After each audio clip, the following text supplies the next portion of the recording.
And we're back at it again with another live one for all you Biconics wrestling nerds out there? Question mark. Okay. So, before we get into all that, I am this is Los Chicos Gordos, your review team for WWE NXT for Tuesday, October. Let me make sure I write the date down. I got it. Yeah, October 3rd, 2023. Listen, the reason that I'm so confuzzled right now is because if you saw how we were at the beginning of the introduction, like this week was interesting to say the least. I still enjoyed it, but so many questions came up. And then again, we fell into the problem where we're building to two different things right now. We're building towards Halloween Havoc, which begins in 3 weeks.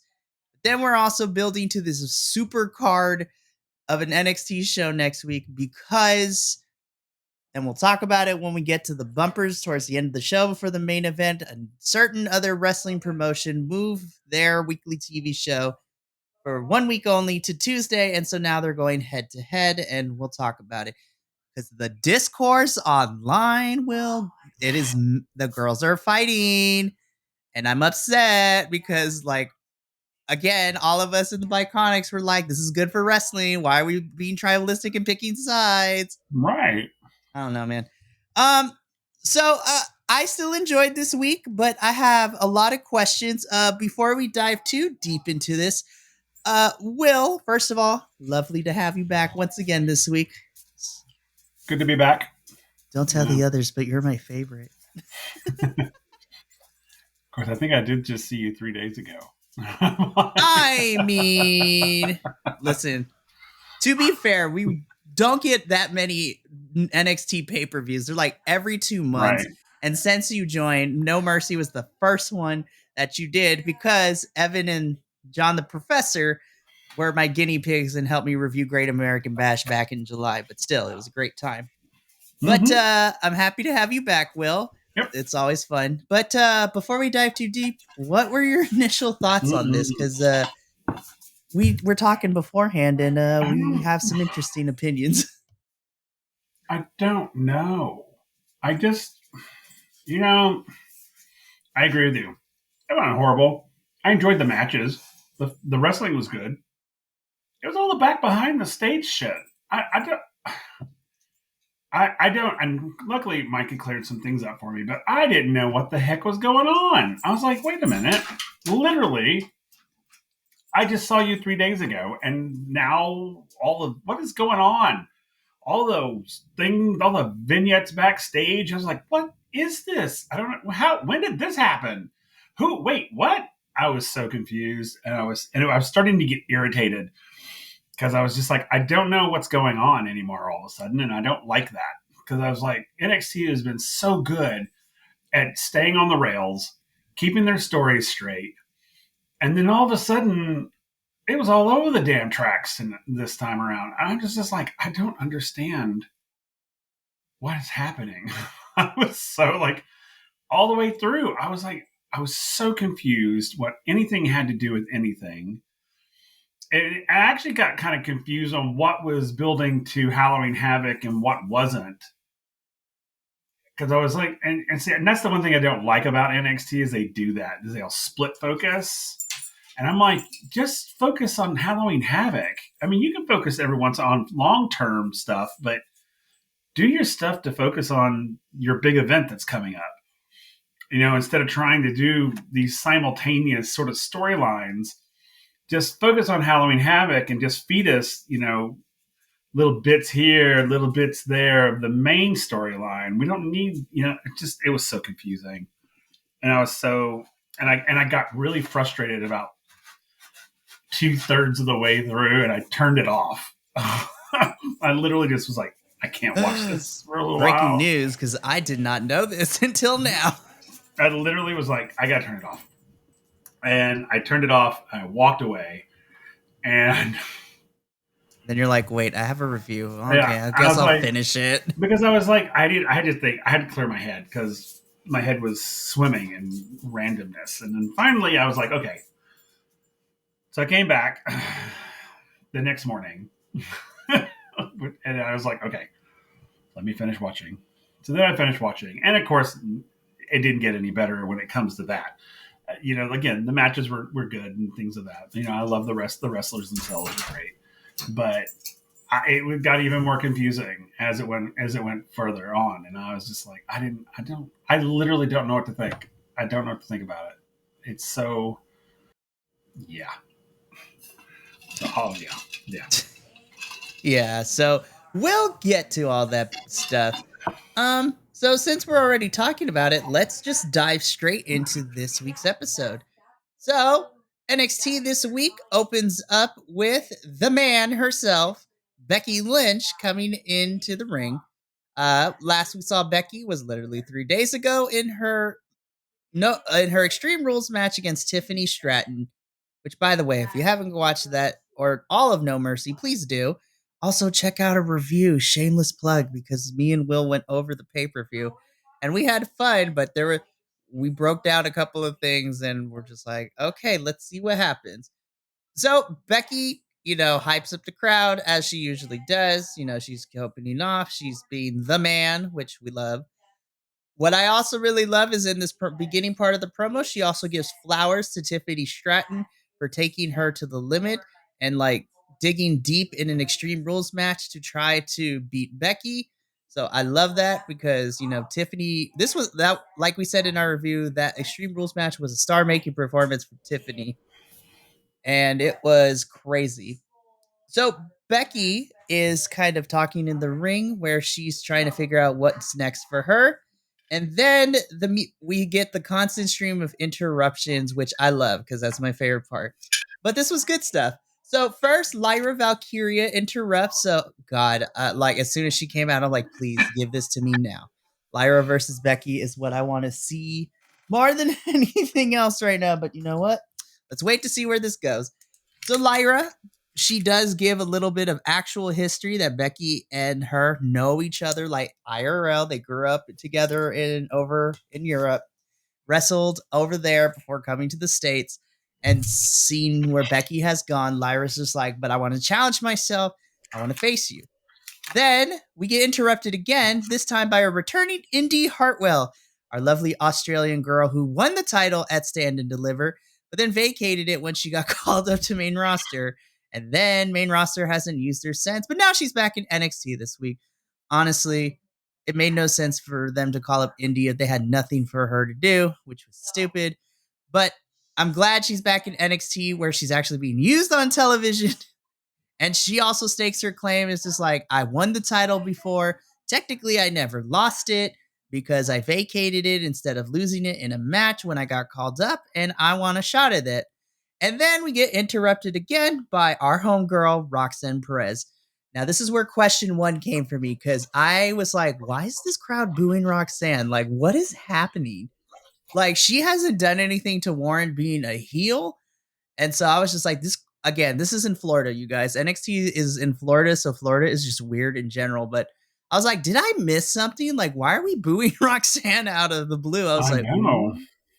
I mean, like, listen, I know the NXT crowd loves indie, but like, Roxanne is also kind of your baby face, so why are we booing her? I was like, She didn't even do anything. That's what I was like, what is happening? This is where it began. I was like, is this like some kind of alternate reality? And I'm like, what has happened? I was like, again, I was like, did I miss something like between last Tuesday and this Tuesday? I'm like, why are we booing Roxanne? Okay, fine. But Roxanne, she, make sure to say, she also never lost the title because after she defended the title against Meiko Satomura in a very brutal match, we still don't know if it was like storyline purposes or she actually got hurt and they needed to see her recover in 2 weeks. But she was stripped of the title after her violent match with Meiko, who is a legend in Japanese wrestling, and she kicked the snot out of Roxanne in that match. Again, the queen of strong style is what we call Meiko, like kick hard, hit hard. But Roxanne, that match was great. So she basically stakes her claim and she's like, you know what? I've never lost this title, so I want a shot at it. And then Becky's like, I have an idea. Because I'm not cleared yet to wrestle in the ring, we're going to have a triple threat. And the winner of that's going to face me at Halloween Havoc. So I was already like clapping. I was like, yee! I was like, what are these women versus Becky Lynch? Honestly, I will take any of these three. Yeah, me too. This is great. And so that's set for later in the show. Will, what did you think about this opening segment with all the women's?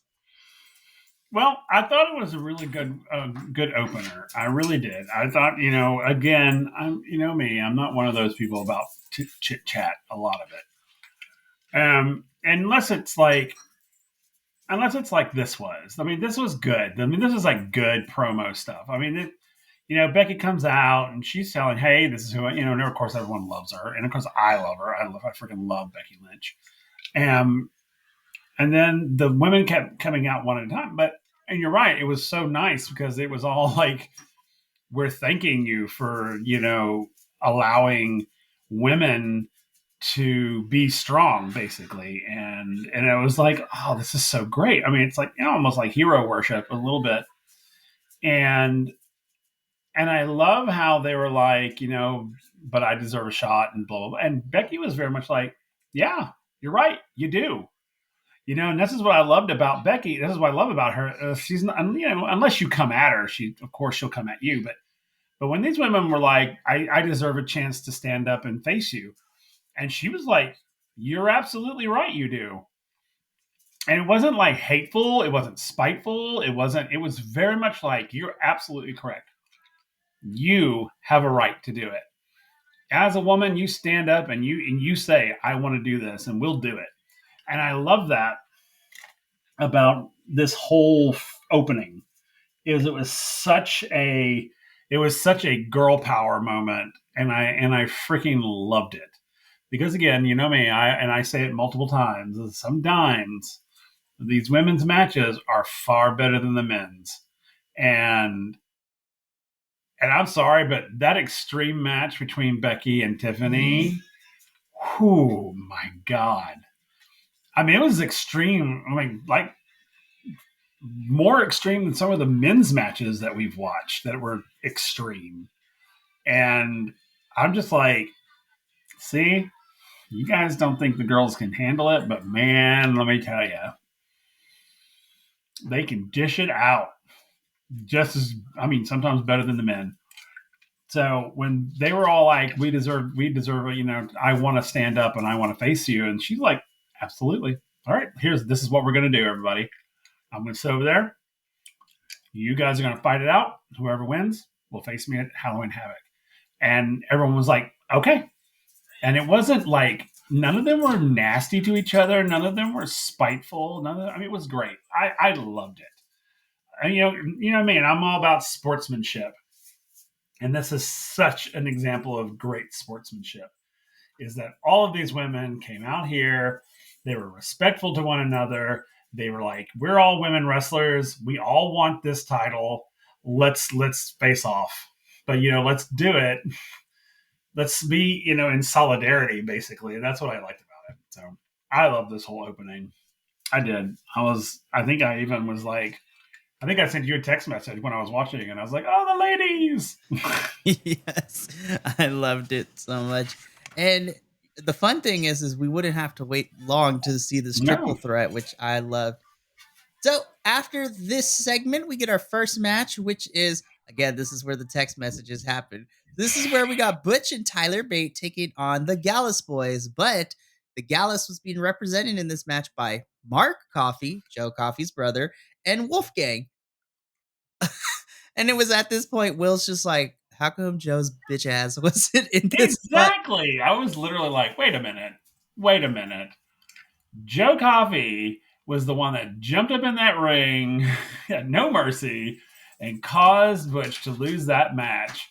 And yet his bitch ass wasn't actually in the match. I was like, are you fucking kidding me right now? I was just like, you're just like, I am mad because he is sexy, but why is he not in this match? I know. I was like, I'm really upset, but why isn't my sexy Scotsman not in this match? Because he needs to be in this match because he started this. And so I messaged Will. I was just like, I'm not sure because I don't work at NXT, but I feel that we're going to be building towards Joe and Butch at some point. Yeah, And I me too. mean, we might get a 3-man in the next couple of weeks because of who came out at the end, which, listen, I love Ridge, wrestling ability. I think it's unfair that he gets like everyone hated him because of what happened to Big E. It was an accident, you guys. You need to calm down. But also, Ridge, I'm like, yes, with my hands like this, like all over. It's like, yes. Yeah, agreed. But before I start drooling over Ridge Holland, um, this match was actually a lot of fun. I like this match. I do wish that it went. I wish we got a couple extra more minutes from it, but Yeah. because it seems that we're not done with Butch and Tyler feuding against the Gallus boys, I'm like, I'm okay with more matches if this is what we can get all the time. Of course, Butch being Butch, joint manipulation, power slams, Tyler Bate being strong little boy, Tyler Bate. The Gallus boys also got some pretty fun, maneuvers in here. They work really well together as a team. I love that so much. I love how well Butch and Tyler complement each other in their styles. I really enjoyed watching them fight together. So yeah, I mean the Gallus boys were okay. I mean they were good, but man, Butch. I think Butch and Tyler were Spectacular. yeah, they were. I was really really enjoying watching them fight. Like truly. I did too. And then I had to remember, I was just like, they are so good together. Oh, wait. Yeah. I forgot that they were an actual tag team, in NXT UK known as British Strong Style. So I was just like, and they've been, and again, like we found out from Tyler Bate last week, leading into No Mercy, him and Butch have been friends forever, and they've been in the UK wrestling scene together forever. And Butch trained Tyler Bate at some point too. I was just like, "Aw, this is adorable little family." But Butch and Tyler, they end up picking the victory here.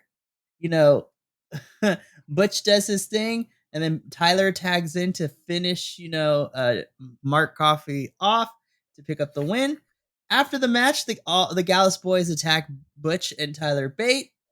And Good. then I was just like, okay, it's expected because they're heels. They're going to fight people after the match. And then we get the familiar tune of the Brawling Brutes theme, and out runs my sexy Ridge Holland to help Butch and Tyler Bate. And the three of them in the ring stare down the three Gallus boys. I was like, yes, 3-on-3 match. And all I said was, I need to go visit my local butcher shop because damn, that's going to be a lot of meat in that ring. And I'm not mad.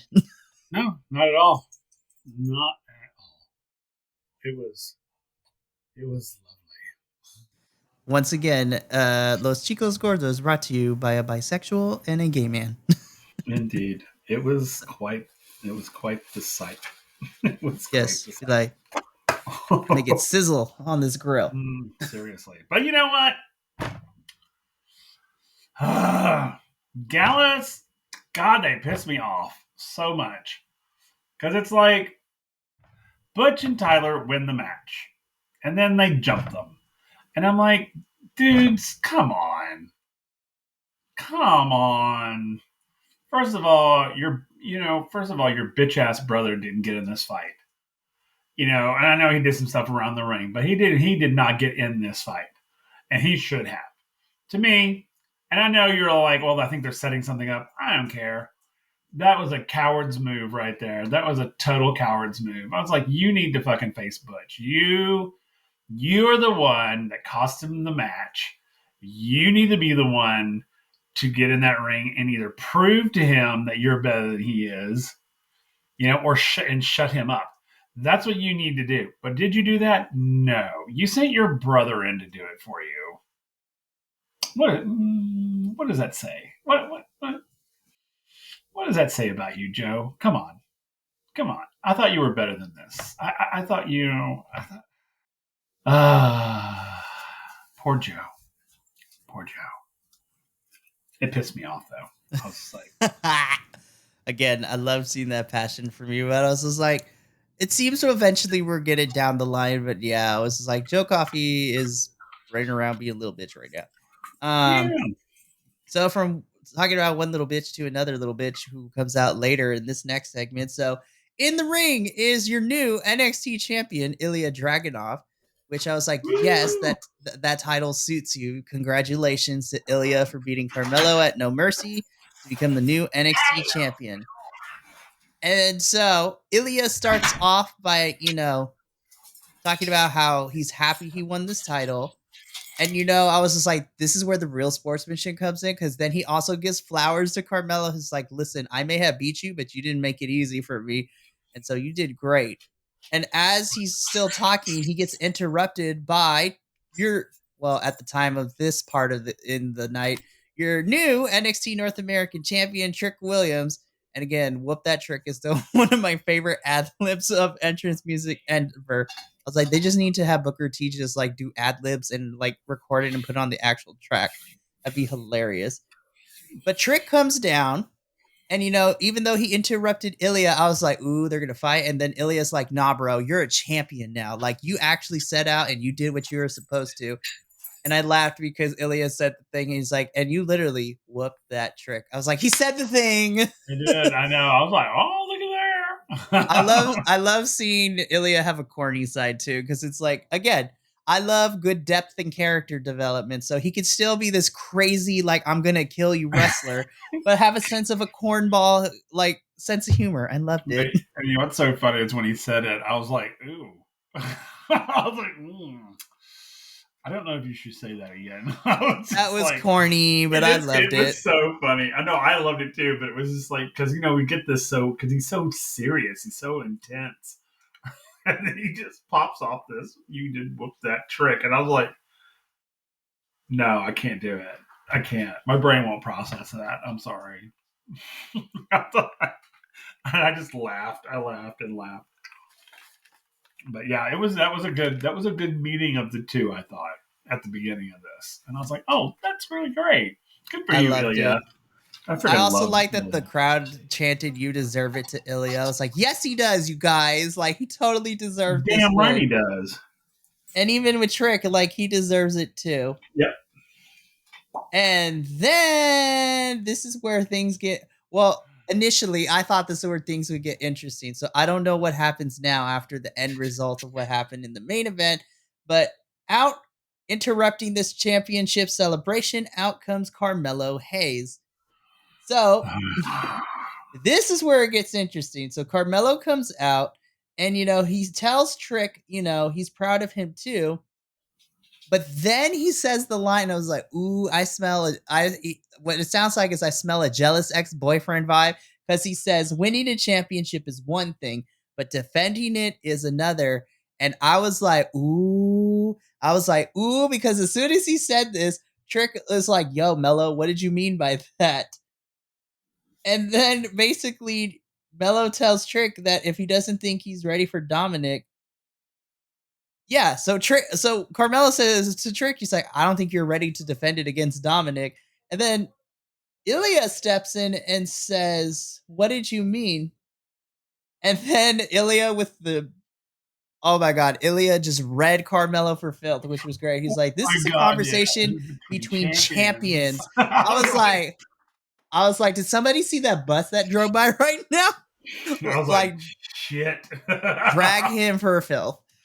Ooh. So one more person interrupts. So we're going to get to them in a little bit. But when Carmelo comes out, at this point, I was like, ooh, we're setting up some betrayal. And I'm kind of here for the messiness of it all. Mm-hmm. I still think we're going to get betrayal, but I don't know how this comes into play, now. Either. I was like, you know what I would love to see? I'm sorry to interrupt you. I would love to see Ilya and Trick as a tag team. I would like Ilya actually becomes Trick's best friend. Oh, yes. I mean, because here's the thing though. And here's why I think it could happen. It's because Ilya has been nothing but supportive of Trick. When he was like, he's like, you know what? You're your own man. You shouldn't be in the shadow of Carmella Hayes. You should not be. You're better than that. And I mean, he's like always, and it's not. And he's always like so supportive. And then they come out here and he's talking to here's like you're a champion now, man. You got to be better. You got to be better than that. And I was then I love that Ilya was talking to him as an equal, and he didn't because there have been times where heel champions, like if they're the NXT champion, they see the North American as like a B title. It's not like the A title. Right. But Ilya was talking to Trick on an equal level. It's just like, I'm the NXT, you're the North American. Like, we both fought hard at No Mercy for these titles. And, Ilya immediately is talking to Trick so much better than Carmelo ever did, because of the fact that Carmelo was all about his title and that he didn't have time for Trick because he was doing champion things. And Trick was been nothing but supportive to him. And then for Carmelo to come out and say what he did, Trick's like, oh, hell no. Like, what are we talking about? And so is Ilya. And then he dragged him for filth, which is funny. But then before these three can get any further, we have one more person who interrupts, and it is Dominic Mysterio. Of course. And of course, Dominic comes out, he gets into the ring, and he agrees with Carmelo and says that it's one thing to win a title and a whole other thing to keep it. Trick brings up the fact that Dominic, being Rhea Ripley's plaything, who always listens to mommy, and basically read them both for filth, which was hilarious to me. Trick Williams is so charismatic. I love him so much. Me too. He's so charismatic.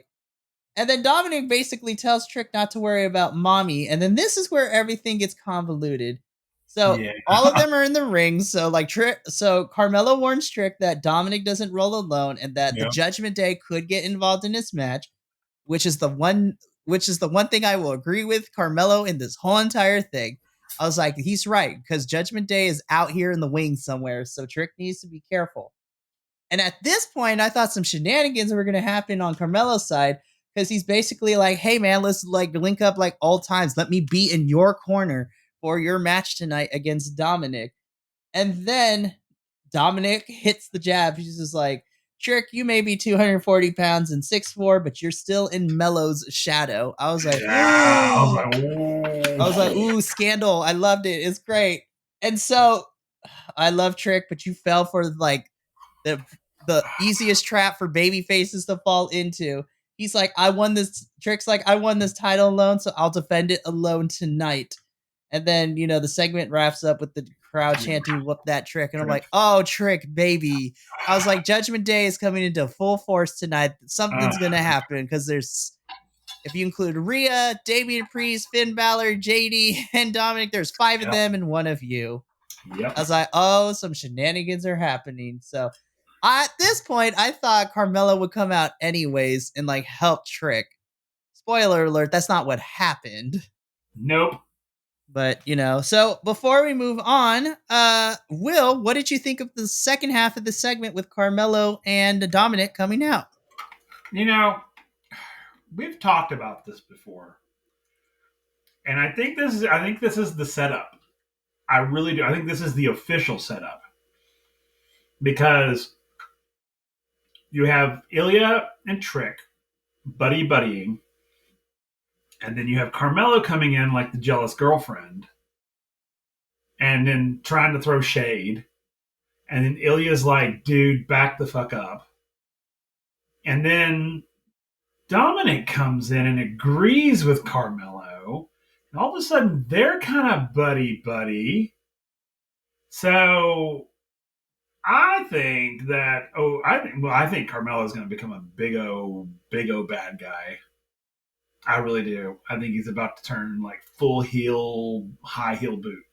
He is going to be I really do. And I think Trick is going to team up with Ilya and others, not necessarily Ilya himself, but start to go, because, I see this happening. I see the turn happening. I see as we were talking about betrayal. So I think this is the setup for it, because Carmelo came out there all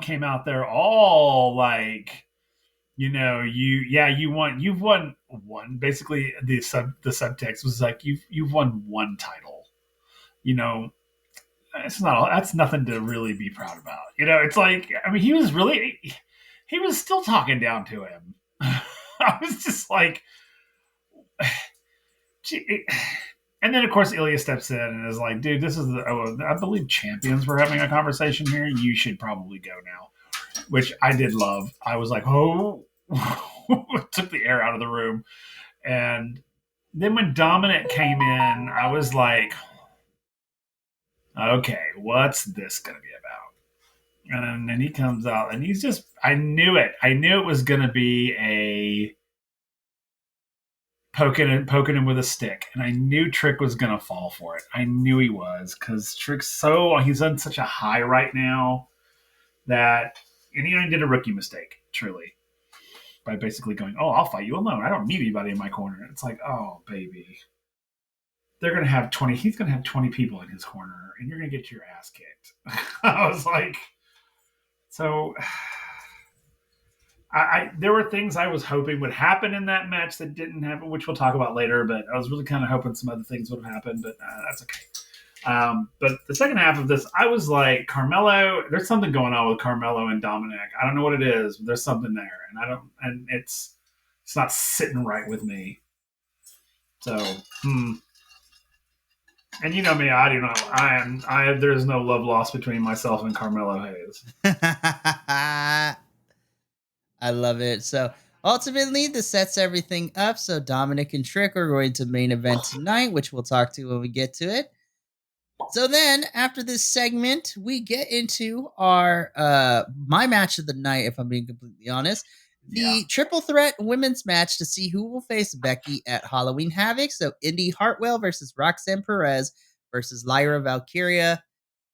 God, all three of these women are so good. All three of these women are so good in the ring.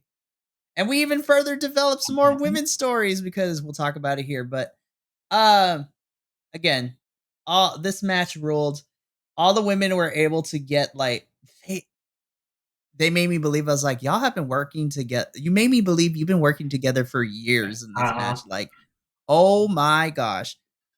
Also, I love the juxtaposition because Lyra and Roxanne are so tiny and Indy's like super tall. She's tall. She's like Amazonian. God. Seriously, Indy Hartwell, I love you. But some of the highlights for me also, again, I forget how strong Indy is too, because she picks up Roxanne and Lyra and just like throws them all over the ring. I was like, oh, Indy Hartwell, I love you so much. Let me tell you, Lyra, when Indy was like not involved in the match and we got a little one-on-one between Lyra and Roxanne just going at it, I'm like, please give me this match. I want this match so much. I love Lyra. Me too. I absolutely love her. I love watching her wrestle. I just love every time they mention her in a match, I'm like, oh, this is going to be cool. And she proves us right all the time. Mm-hmm. Every time. Sometimes she exceeds it. She's just so good. Man. Sorry, I had to throw that in there.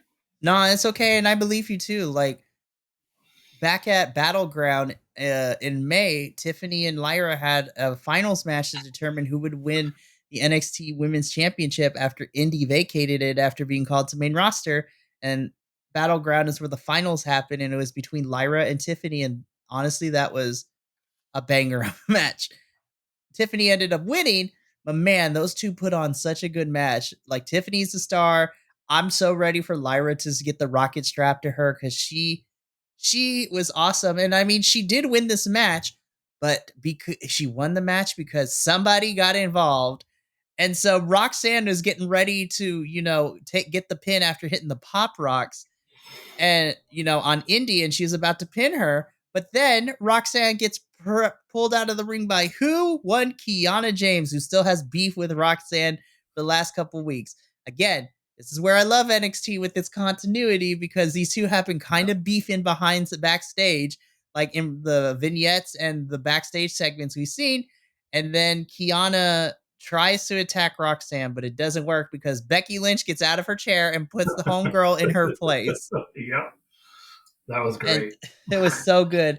Kiana gets rocked. Unfortunately, Roxanne is too late to realize that Lyra takes advantage of this. So Lyra gets on the top row. She hit. God, I love when she just jumps off the top row. So Lyra, hits like a frog splash of some sort, pins Mhm. Indy for the win. So therefore, at Halloween Havoc, it is going to be Lyra Valkyria challenging Becky Lynch for the NXT Women's Championship. We don't know whether it's not week 1 or week 2. Don't care. Don't care. Will, without getting demonetized, let's just say that the juices will be flowing. Yeah, they will be. I was so excited. Of course, I felt for the others, but man, that could be a damn good fight. Give me 20 minutes. I want 20 Yeah, minutes. yeah, me too. I want a full on match. Do not truncate that thing. It better be a full on fucking match because I'm sorry, Lyra deserves it. She deserves it. And of course, everybody wants to see Becky fight people. So, and put Listen, these, Becky versus the women's roster period is yeah, what I'm here for. I would I don't watch a care who match. she fights. I don't care who Exactly. she fights. It's gonna be great. But Lyra versus Becky, I was just like, oh my gosh, this match is gonna slap. It damn well better. I was like, NXT, don't fuck this up. Exactly. That's my thing. That's what I'm worried about. Because I'm gonna be cautiously optimistic. me too. I'm not, Me too. but I'm not worried because I'm like, it's Lyra and Becky. Like, I mean, unless Vince McMahon is in a retrograde somewhere, I don't expect this match to suck. I think this is gonna rule. And I do appreciate that we have about 3 to 4 weeks to build up to it. So I was just like, please give me some personal histories, give me backstories of their relationship. Again, I'm excited. But Roxanne is not done because, Kiana is not done with her. And Kiana sets her up later in the night, which had me. Listen, let's just say everything was flowing once she made that announcement later. Yeah. I'm so excited. And when we Yeah. get there, Will, I was just like, this is why you should be really excited for this match. But I'm excited for Lyra versus Becky. This match ruled. So, Will, what are your thoughts on this match? Kiana Oh, interfering and I mean, you um, pretty much said it, but this was a pretty badass match, and I would have to probably agree. Looking at the whole evening, this is probably my favorite match because, well, I mean, it was fucking amazing. I'm not gonna lie. I mean, these women were in it. They were in it to win it. And then, yeah, I was kind of pissed that Kalani came out there and did that. I was like, I know you've got beef. I know you do, and I get it. But I was like, really, Kiana, this is what we're doing? All right, I fine, mean, here whatever. now, and then of course when Becky got up and slammed her, I was like, yeah, that's yeah, there you go. That's what you got. That's what you get. It's like don't he came in there and then that's kind of and I hate those moments and I both hate them and I love them because I love it when people come in and like basically throw shit at people. But I was just like, oh, because it's like Roxanne lost out on that, because of Kilani. And I was just like, I felt so bad for Roxanne. I was thrilled that Lyra won, but I felt so bad for Roxanne because I mean, she came out there and she gave that beautiful talk, that beautiful basically praise to Becky and how she wanted to like face her and all this, and then it was suddenly like gone. It was like I really felt bad for her. I really did. So, but this match was great. It was great. I will officially say it. It was my favorite match of the night. Absolutely. Look, everything as a whole, I was like, this was my Mm-hmm. match of the Yeah. night. I loved it. And Yep. Becky versus Lyra, Halloween Havoc is going to rule. It's gonna be awesome. Yes, it is. And then NXT then proceeded to give me more false hope between of what is Yeah. happening with Trick. Baby Boy's about to get betrayed because Carmelo's walking backstage, and then who should appear in front of him but one Braun Breaker? Okay, so me and Will have a difference of opinion in terms of certain things. I like Braun. I've always have, but as of late, because he's been losing a lot and he's kind of just spinning his wheels, there's not really too much to do. I will say though, I am excited for him versus Braun versus Carmelo next week on NXT because that match is gonna fucking rule. Because every time they've gotten in the ring together, they've made magic.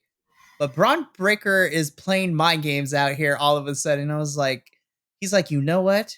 And this is where this is where the tease once again happened of Carmelo like screwing over Trick and betraying him. Because Braun's like, hey, Carmelo. I was like, I could see you're angry, bro. Like, you should use that anger on everyone, including Trick. And then Carmelo literally thought about it and he's just like, whatever. He thought about it and it's like, you know what? Whatever, bro. Like, I got other things to do. And then leaves. I was like, Carmelo, the fact that you stopped and thought about it, sir. Yeah. I was like, oh, I was like, what are we doing? I was like, ooh, the betrayal is is happening tonight. I know. It was the pause. I was like, oh, uh-huh. There it is. And I'm going to clarify because, yes, Mike and I have very varying opinions on Braun Breaker. But here's my thing about Braun Breaker real quick while we're on the subject is the fact that what I am irritated with when it comes to him is that I don't know what he wants to be. Or better, or let me reword that. I don't know what he wants me to think about him. Like, I don't know what you want me to think that you are, because I think you want me to think that you're a bad guy. And, okay, because, we've seen you do some pretty terrible shit. But then we have those moments where you're like a whiny bitch boy. And I'm like, wait a minute. So wait, are you trying to, are you trying to not be a bad guy? I mean, are you trying to be like, I don't know what he wants me to. I don't know what he wants me to do. I don't know what he wants me to pull from what he's creating. I don't, and that drives me crazy.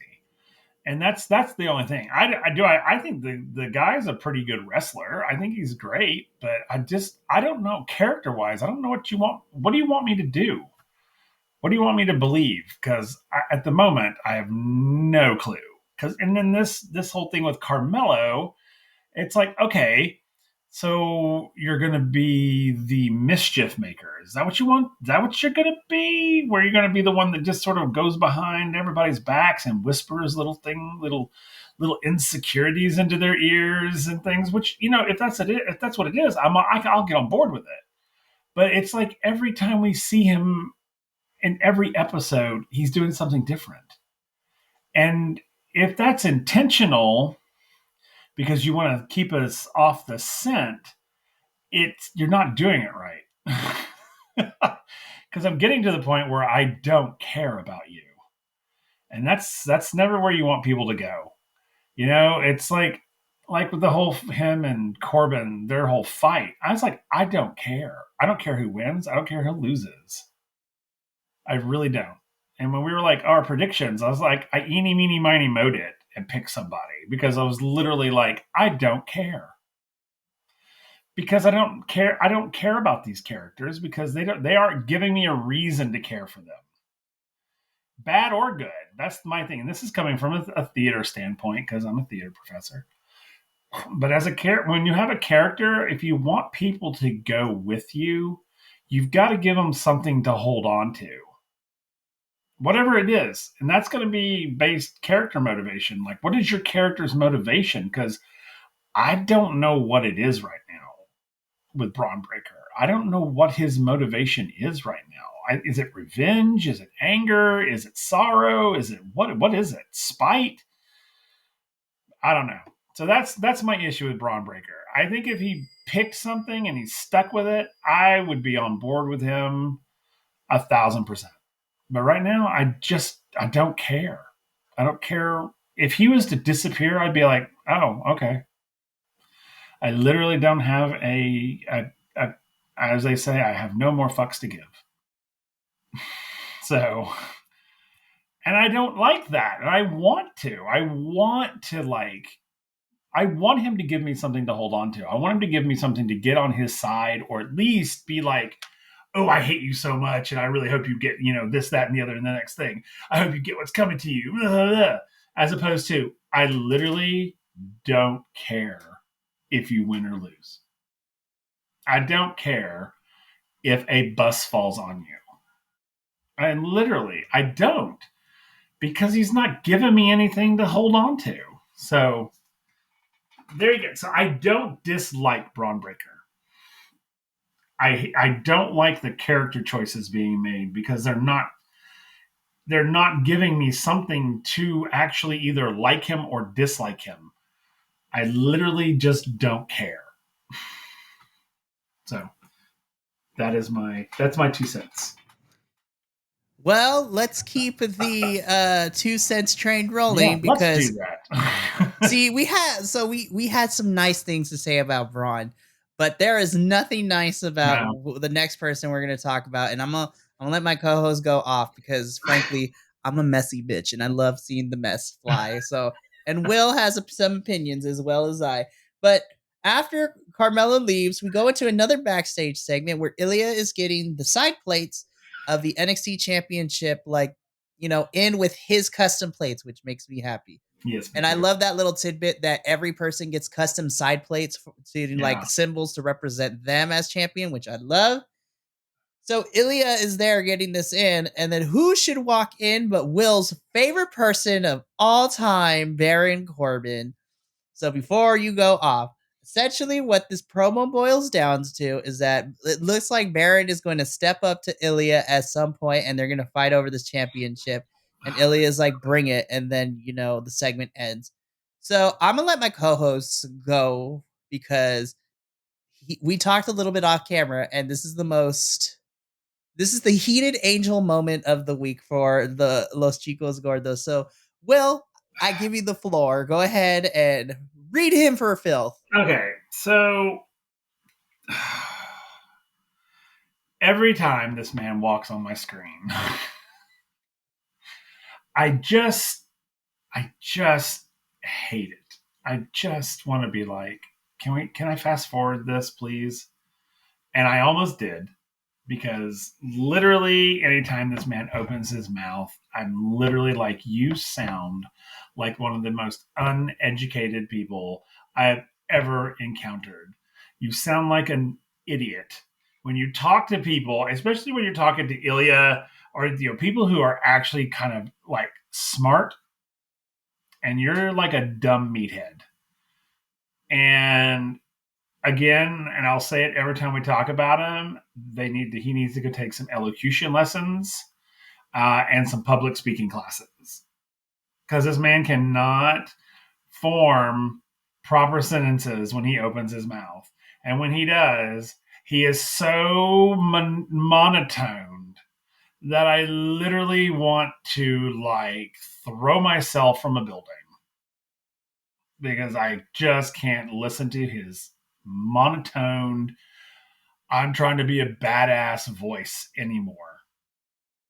And his whole, I don't give a shit, I don't care, and as the drool's running down his face. And I'm just like, and he's another one. He's the other one that I'm just like, I don't care about you. So as the scene is going on, I literally put my hand over him so I didn't have to look at him, because I don't care. It's like, I'm going to watch Ilya talk, because Ilya sounds like a normal human being, and I enjoy listening to him speak. And then, then a bodiless voice comes in, and I literally don't care about you. He's another one. If a bus fell on him, I'd keep walking. I literally don't care. If I knew him, if we were colleagues and someone came to me like, oh my God, did you hear that Baron Corbin passed away? I'd be like, I don't care. Oh, are you going to go to the funeral? Is there going to be food? If there's food, I'll go. If there's not, no, I'm good with that. No. Yeah, that would be me, because I don't care about him. at all. And if he disappeared, I would be like, oh, okay, cool. Now we can like actually do some cool, awesome promos and not have to worry about the low intelligence barbarian ruining it for us. Because literally every time he comes out and he opens his damn mouth for a good 15 to 20 minutes, I'm in a foul mood. So if he just like went away, go up to the main roster and let them deal with your stupid ass, or go. That's where he was. That's where he's been. Oh, I see. So they were like, oh, hey, why don't you go down in NXT so we can get the fuck rid of you? See, nobody wants your ass. Take a hint and retire and go be like a shoe salesman. No, actually, you'd probably be a really good like used car salesman. And that's about it. Because he doesn't need to be here. And now, and if he wants to challenge Dragunov, by all means, because I would watch that. I would literally watch Ilya eat him for lunch. I would pay good money to see that.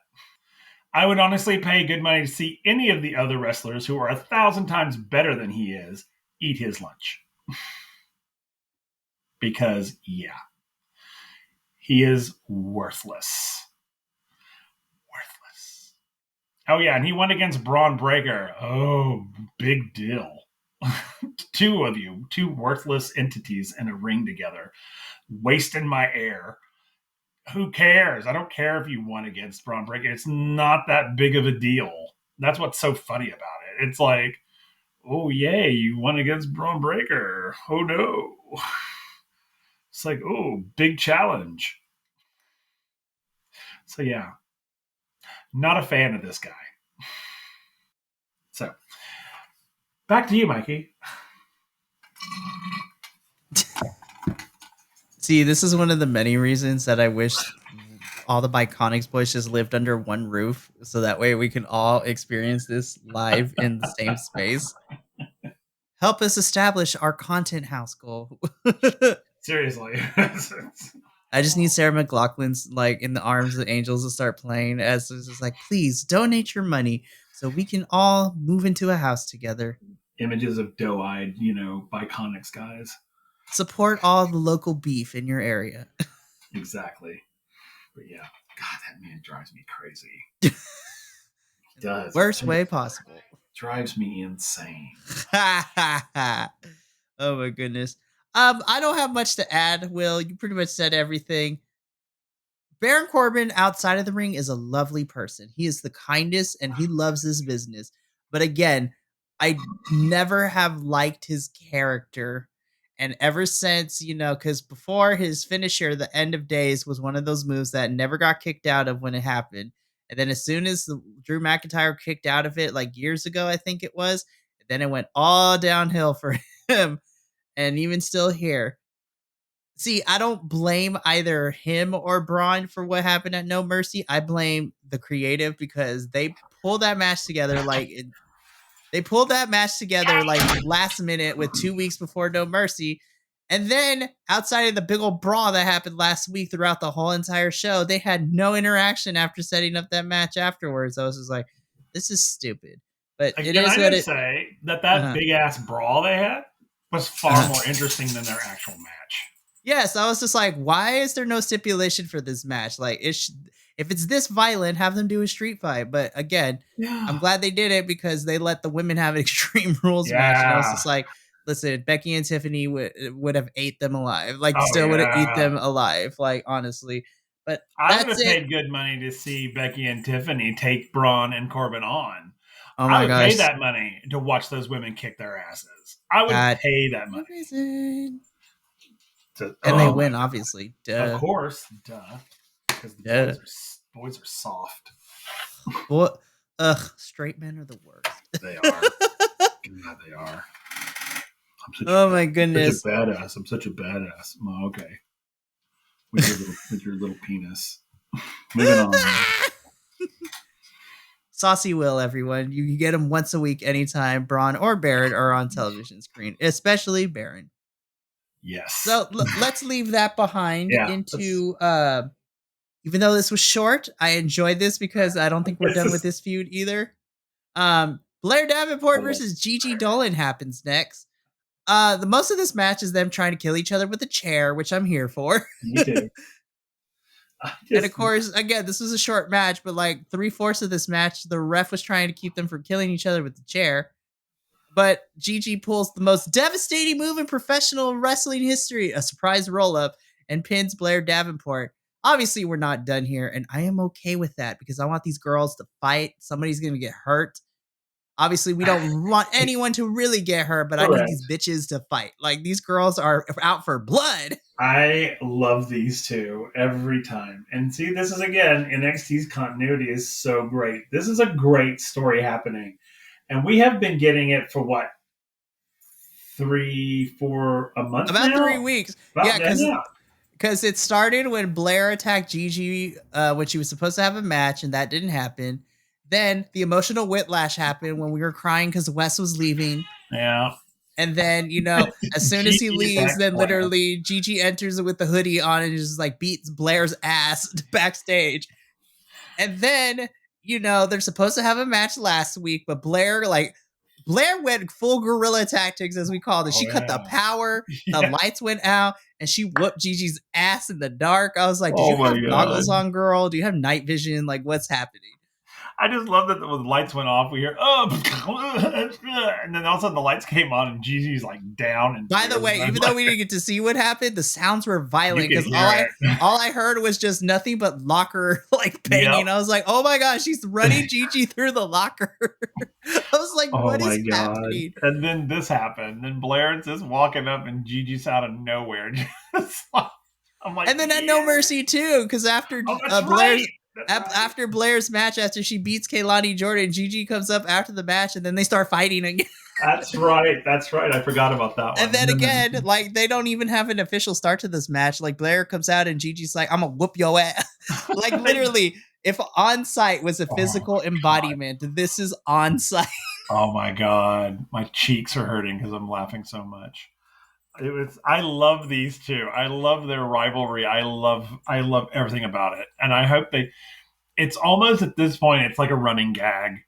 And I really kind of hope they keep it up for a while because I want to see, I hope, and I really, really hope that they start getting a lot more creative and a lot more fun with it. Like with what Blair did to Gigi in the dark. I freaking love that. Now, you know what would have made that even better? It's like you were saying, it's like when the lights went out, also we hear the and we see the green come up, and we see we see her like Blair walking towards her, and then like I want a first person I want a first person horror movie shot of just like first person walking, be like, who are you? Who's there? Out. And it's just like it's just like a grab the hair. I want to see those things. I give those to me, please. That's cheesy enough, but I will follow you to the moon and back if you give me those things. I really will. Because that's so much fun. And these two, their rivalry is just, I think it's one of the best rivalries we've gotten in the women's line. Because it's just ongoing. It's just go, go, go, go. Every episode we get something. One of them's trying to kill the other one. And it's fantastic. I freaking love it. What I would love to see is them film vignettes. Is just like, just fight in random places or like fight in the background. It was just like, again, like as out of pocket as it was like, oh, this is some weird emotional whiplash. Like have a serious moment happening or something happening. And then all of a sudden the camera cuts to them. You like bust through a wall or something. And it's just the two of them just scrapping with each other. I'm like, literally the Kool-Aid man comes bursting through the door, but it's them. Yeah, exactly. I would again, on site, somebody's eating food and then they fight at a restaurant. I need them to fight. Literally, oh my gosh, I just thought of something amazing. Obviously, I love steel cage matches, but I was just like, maybe we should keep the steel cages for a special occasion. What I would love to see that NXT hasn't done in quite a while, if they're going to fight anywhere and everywhere, just have a parking lot brawl match where they fight in the parking lot. Fight in the parking lot. Yeah, that would be so awesome. Like have the cars line up in a circle like the old school gangster fights used to happen. Yeah. And then they just fight each other like somebody gets thrown through a car window. Or just like lock them inside a hardware store and let them go to town. Literally, like, just have have a parking lot, have all the cars surround the ring, and have like weapons everywhere, Yes. and Oh have my them fight god. each other. I'm Like, all for it. oh my gosh. Again, just like throw people in trunk. Like, NXT has done some crazy stuff. People have been kidnapped in vans. The parking lot's dangerous. People have been kidnapped. People have gotten run over by cars. Fights always break out in the parking lot. Like, again, it is the most dangerous place in America is the NXT parking lot. And why not put that to the test by having them lock each other in car trunks, like beating each other up in the parking lot? Yeah. I would be Listen, there. I'd pay some for sort of violent gimmick match is how this feud should end, or it. at Yep. least the chapter should end, and I'm here Perfect. for it. Yep. But again, Gigi picks up the win, so she gets retribution for now. But Blair is obviously not going to be done with her, and I can't wait to see what these two do next to kill each other. Okay, so then this is where things get crazy, because then we start loading up the card for next week. So we're backstage, and poor Mackenzie, she's trying to get an interview, but Kiana's on the phone, and Kiana's just basically, she's like, I still have beef with Roxanne, which I love the continuity. Once again, they still have issues with each other from weeks ago, and I love it. And she's like, so I'm gonna give Roxanne what she wants, but then Kiana pulls a bitch move, and she's like, Roxanne has to beat her opponent next week if she wants to get a match with me. I'm like, Shawn Michaels is in charge, so technically he's the one who makes the matches. But go ahead and think that, Kiana. But she says that next week Roxanne will be facing the Empress of Tomorrow, Asuka, in a one-on-one match. And listen, this might be a little TMI, but I may have let the juices were flowing, because I'm like. Listen, it is no secret that I am one of the biggest supporters here on the Biconics of my homegirl Asuka, especially in this current iteration of her Kana character, where she's this crazy Japanese woman wrestler who's going to kill everybody and kick you into high heaven. And also, I just want to shout out Roxanne, because Roxanne, you're like barely a year and a half, 2 years into NXT, and you've already fought like the legends in Japanese wrestling. Like, girl. Like, girl is like getting all these really crazy matches, but I am so hyped. This is why you should be hyped too. Asuka is such a great wrestler. She legend in Japanese wrestling. When she was in NXT, she was undefeated, and when she got called up to main roster, she never lost a single match while she was in NXT, and she has the longest women's title reign in NXT history at about 400 and something odd days. Like, Asuka is the real deal. Now, main roster kind of fucked her up a little bit because they fed her to Charlotte Flair on her main roster debut at WrestleMania, and Charlotte, ended the undefeated streak for Asuka, which was a horrible decision. And then there were some questionable, like, racial undertones. Like, she was in a tag team with another wrestler, and they were called the Kabuki Warriors, and I was just like, now, the aesthetic was fucking phenomenal, because, they're actually Japanese, but I was just like, Kabuki Warriors, that's what we came up with, WWE. I was like, But then, since she tapped into her Kana character, which she used in Japan, WWE is allowing her to be more violent. This match is going to fucking rule next week.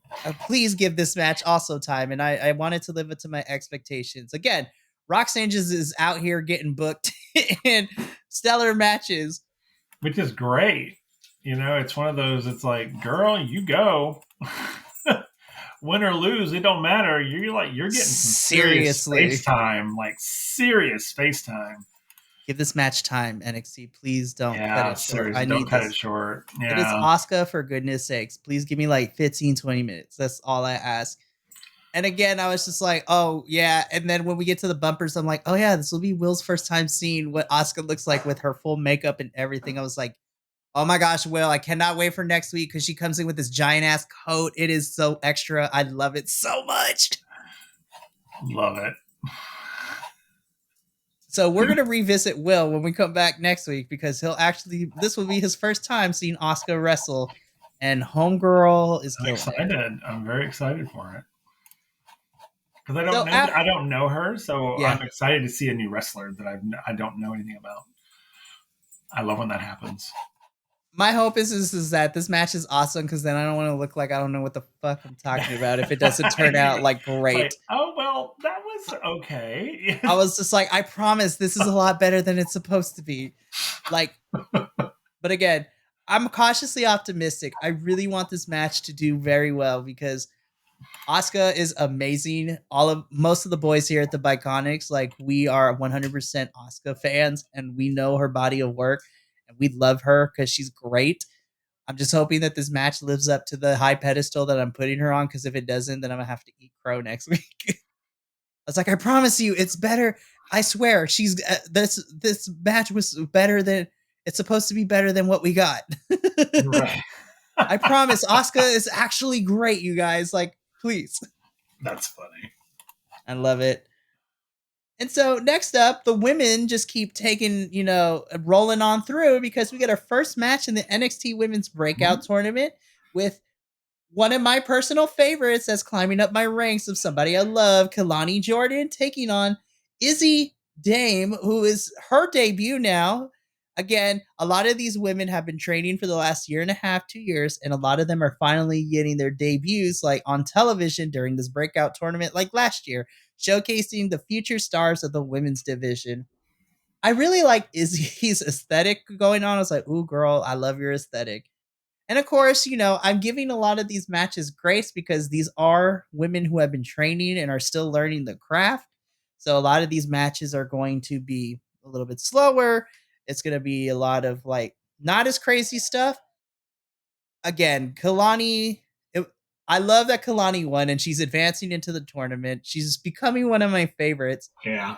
I liked how, even though this match was kind of short, I loved how they allowed Izzy to showcase what she's got. And I think that's what I appreciate. And that's what I always want from this breakout tournament is I want the women to showcase the skills and the talents that they got. And Izzy's great. I love her, but man, Kalani is just one of my new favorites right now. Her match with Blair solidified as like, oh, this girl's a star.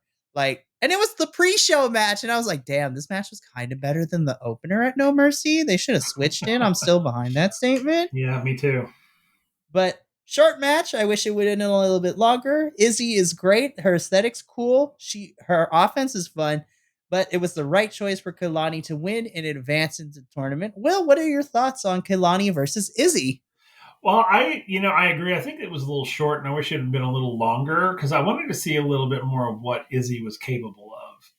And I think they did a good job sort of showcasing her in this match. Just saying, "Hey, here's one of the new girls. Let me show you what she can do." And it was like, "Oh, this is cool. It's cool." And Kalani, of course, is what I agree with you. Is starting to become one of my favorites as well. I just like her. There's something about her that I'm just like, "Gosh, you're cool. I really like you." And so I appreciated this match for what it was. I have no ill will against it because sometimes I'm just like, really, it's just a showcase, just show new. No, I really appreciated it actually, and I thought it was, and Izzy Dame's not bad. She's pretty good actually. She needs some, obviously she needs some polishing up, but she's not horrible. And I thought Kalani did well with her. It almost felt like Kalani was training her, like teaching her. That was really nice. And I really like that. I really, really like that. I just, the women's matches are just so damn good, on all levels. They're just so damn good. And this was another one. Again, I thought it was a little short. I think it could have been just a little bit longer, maybe.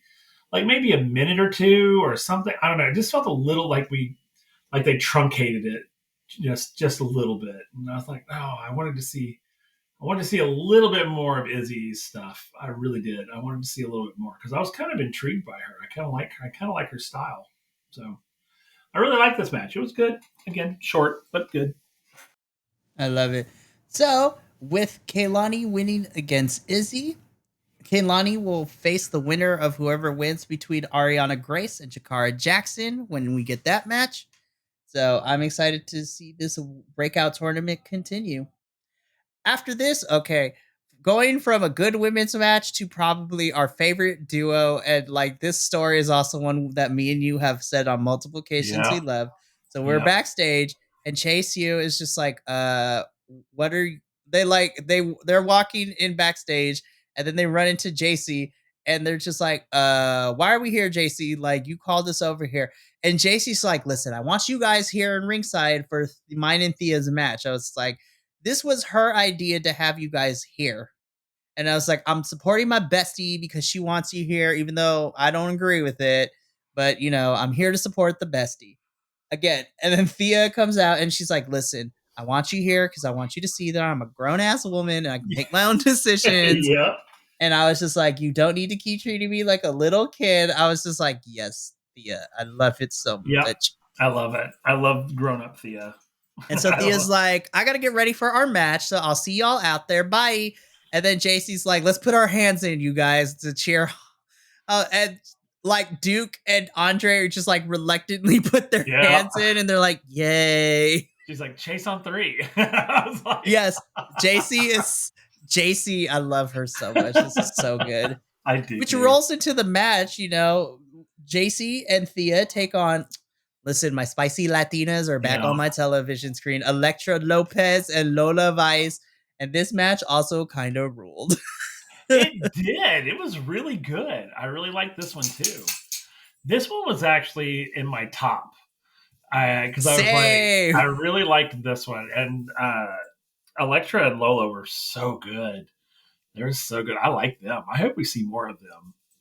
Like, truly, I hope we see more of them because they were so good. I liked both of them. Of course, I love me some Thea and JC, but I really, putting them aside, Elektra and Lola were really good. Again, these are two wrestlers I did not know. You have mentioned them like in our conversations here and there, but I have never seen them like them actually fight, and I really liked them a lot. I really got into this match actually. Kind of got lost in it. I'm not gonna lie. You're just like, well, I was so like, wow. I think I said wow a multitude of times. Literally, because this match was so. And again, Lola, like those strikes hurt me every time she makes them. And I was like, I have to remember her MMA background, which is something that commentary mentioned during this match. I was like, oh yeah, Lola has an MMA background, so she literally will kick you to death. Like, she will hurt me. It's like, she will hurt me. Those kicks are vicious, but it's so good. But of course, I am also happy with, you know, the win. Thea hits the Kimura lock for the win. And, you know, as JC and Thea are celebrating, Andre and Duke are celebrating, you know, are also joining in the celebration. I'm like, oh my gosh, it's the odd couple, and I'm kind of here for it. Like, they're like, at first they didn't like each other, but then I want them to be like this odd group that kind of works together. Yeah. And, you know, it was like, again, odd couple, because you have the baddies, JC and Thea, and then, you know, Andre, like Duke is really out here being like the supportive boyfriend, even though he's not really Thea's boyfriend. It's like he's a brother. He's like, hey, I'm taking the friend role very seriously here. Yeah, he really is. And I like that about it. I like his character a lot. I love it so much. Again, this odd couple pairing is hilarious. It really was. It was so weird. I was like, because I was watching the match, and you know, and Duke and Hudson and Chase were over there, and I would watch them every once in a while. It's just like, and at first they were kind of like, okay, we're here, and then they started getting into it, and then it was like, then you're right, it became this weird little group. It's like, it shouldn't work, but it kind of does. As long as like JC and Thea are kind of leading the pack, it kind of works. Like, you're right in this sort of odd couple way, but it's like, and then they were all celebrating, and I was like, huh, what's going on here? What is this? Because something's happening here. And I don't know if this is a like a rebranding that's about to happen?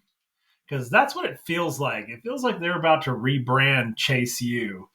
Is really what it starts to. It's what it's felt like to me tonight when I was watching this match. I was like, what, what is this? What's happening? That all the possibilities started like running through my head. And I was like, oh my God, what if like Chase U becomes this whole new thing? And they're all like dark and cool. And, they're like anti-heroes. They're not good guys. They're not really bad guys. They're just sort of like in the middle. And it's like, oh my God, if that happens, I'm totally here for it. I'm like totally here for it. Oh my God, that's great. I loved it. This whole match was the whole dynamic of this match was super fun. It really was. And then after this match, now we cut to the parking lot. I'm like, oh gosh, who's getting jumped now? Like, that's immediately where my mind went. I was like, oh, we're in the parking lot. Something's about to go down. And then Carmelo walks out. I'm like, oh man, who's going to jump Carmelo? Like, oh my gosh. This is where I thought Judgment Day was going to come out and attack Carmelo. Me too. I was like, oh my gosh, they're going to leave him in the parking lot for dead. And then Trick's not going to have nobody. But no. So what ended up happening is that I was like, as soon as Carmelo cut this, I was just like, oh, I don't think he's going. I mean, I don't think we're going to see him for the rest of the night now. So Carmelo literally comes out and the camera people are trying to, get an interview and be like, hey man, what's up? So Carmelo then cuts this quick promo and he basically says, it's like, listen, I was like, Trick got his thing going on tonight. And you know what? I'm going to respect his decision. I made some phone calls and, I talked to somebody. Is like, he told me the things that I didn't want to hear, but I needed to hear. And then, it was at this point we get confirmation. It's like, listen, me and Braun are going to have a match next week. I'm going to explain this when we get to the bumpers, because I was just like, I'm going to explain why we're getting a whole bunch of main roster people next week. So Carmelo's just like, listen, me and Braun are going to have this match next week. And, the person I was talking to told me things that I didn't want to hear, but I needed to hear. So next week in my corner for my match is going to be John Cena. I'm like, what the fuck is happening? I'm like, holy shit. I'm probably going to commit sacrilege here, but I don't like John Cena. That is okay. Like, we respect opinions. I think he's important to wrestling history. And I think he is considered a great in wrestling history, but I disagree with everybody and main roster calling him the greatest of all time. I'm like, no, he's one of the greats. He's not the greatest, but listen, I know why they're bringing him to NXT, and I'll explain it in a couple of minutes, but I was just like, okay, cool. So John Cena's going to be here on NXT. He's going to be in Carmelo's corner, so that should be interesting. And then this is where we get into the bumpers. So we get confirmation that it's going to be Carmelo versus Braun next week. So despite our feelings towards Braun and Carmelo at this point, in-ring wise, this match should be really good. Like, this match should be really good. I get that, but I don't understand this match. No, and this will go into my explanation of why certain things got booked. Like, at least... And then we also get confirmation, like we said, from Kiana, Asuka versus Roxanne. Now, that one makes sense to me. Because Roxanne is going to fight Asuka, and Roxanne kind of needs to win if she wants to get to Kiana. Which, again, Shawn Michaels is the one that books the matches. So, Kiana, I don't know what crack you're smoking, girl, but, we love a girl who's in delusion land. Like, I love it. It's messy. It's great. Yep. And then we also get confirmation that Cody Rhodes is going to make some sort of announcement next week. I was just like, what the fuck is happening? And then I had to remind myself, I'm like, why are we having so much main roster talent down here in NXT next week?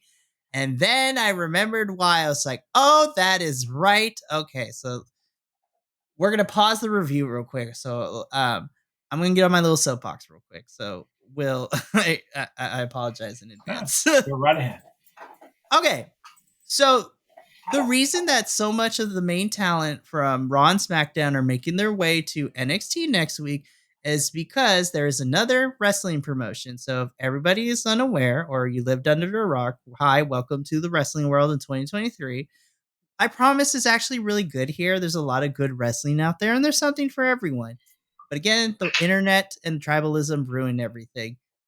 So essentially, next week, because of the baseball playoffs, All Elite Wrestling, aka AEW, for 1 week only for next week, because they don't want to compete with baseball. Because listen, baseball, even though it's a slow sport, it is a money maker because Americanized sports is crazy like that. You're paying for brands instead of the actual game. That's a different conversation. But because of the baseball games that are about to start on Wednesday, AEW is having their show for 1 week only. Next week is going to be on Tuesday night, and it's called Title Tuesday.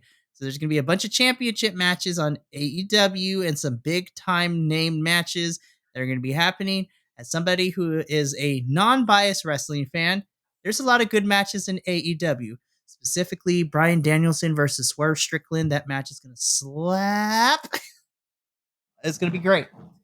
But because AEW is having their show on Tuesday, WWE is like, oh shit, like we got to compete with AEW for a week. So let's, again, I hate this ratings battle. I was just like, we can love what we want. We don't talk about ratings here on the Biconics. We don't care about that. We just care about the product itself. But because AEW is going to be on Tuesday night next week, NXT decided to pull all the guns they had out, called in some favors, maybe made some deals with the devil a little bit.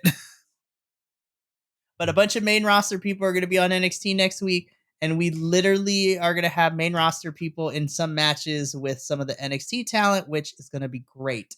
Asuka versus Roxanne, I think, is going to be great. John Cena is definitely going to pop a rating. Cody Rhodes is hella popular right now on main roster, so it makes sense for B here. But again, this goes into the problem that me and Will kind of discussed as our like introductory thoughts to all this, is that we're trying to build to Halloween Havoc, but it feels like we're taking a pit stop real quick because we have to loosely build for the one night only special next week with main roster talent. And then the following week, when everyone goes back to normal, we're going to pretend it didn't happen, and it makes me sad. Because the only thing that really got built to Halloween Havoc is we know that Lyra's going to face Becky in 3 weeks, or 3 to 4 weeks, depending on which night of Halloween Havoc, part 1 or part 2, they're going to have their match on. I don't know. I'm excited because Asuka versus Roxanne on paper is hella good. Carmelo versus Braun on paper is hella good.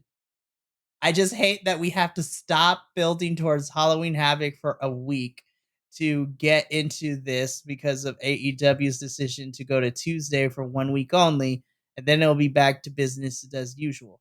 And we talked about this over at the Impact reviews because they had their 2-part 1000 episode, and we talked about this last week where we got back to regular, and it felt so weird to not have these, like, we literally were in an alternate universe. And that's my biggest fear for next week, is that next week's show, while it might on paper looks good, is going to be in a weird alternate universe. And then we get back to business as usual, building towards Halloween Havoc. And I'm like, I don't know how I like that. I'm excited, but I'm a little worried. Will, what are your thoughts on this whole Tuesday night war that we're about to have next week between NXT and AEW? Go off, sis. No, I ain't got anything. No, I'm good. You sure? Look, let me say this, Will. We at the Biconics, we believe in being true in our opinions and our authentic selves. I know. So if you have something to say, it's okay. I don't really have anything to say. I really don't, honestly. I just, I sometimes just, I like scratch my head a lot. And so much, I don't have any hair up there anymore. And sometimes I just think, what the fuck? And, yeah, you're right. Like the whole Impact, the 1000th episode, like we were in a fucking alternate reality. You're right. I just don't want NXT to get corrupted. I really don't.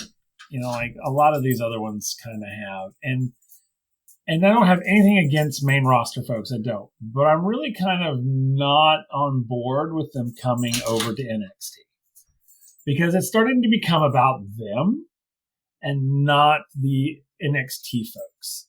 And I'm kind of really not here for that. Because now, yeah, I'm not here for it. I wish main roster folks would just stay on main roster and, come down every once in a while, maybe like as a guest appearance. And I need to stop saying come down because that makes it sound like NXT is less than. Come over to NXT. I think, maybe if you brought like a big name over, for one match, because maybe like, and I'm just going to spitball here, maybe Baron Corbin called, John Cena a puss. And so John Cena comes in and kicks his ass in a match. And then we move on. He goes back to main roster and we never see him again. As opposed to the storylines that they're creating where main roster people are like central characters in it. And I'm just like, you're doing an injustice to your NXT people. Now, I'm not saying, NXT folks, the wrestlers of NXT may be like, oh my God, it's amazing because we get to work with so-and-so and so-and-so and so-and-so. Like, yeah, that's great. But the story should be about you and not them. They should be the support. You should be the primary focus. So, when you got John Cena coming down and then as much as I don't like the dude, and Carmelo's like, well, I'm going to be in his corner. I'm like, no, bitch. He should be in your corner. That's the way it should be. And, and because I know I'm new coming back to this. And NXT is sort of like my baby. It's like I've really kind of gotten to where I'm very sensitive about it.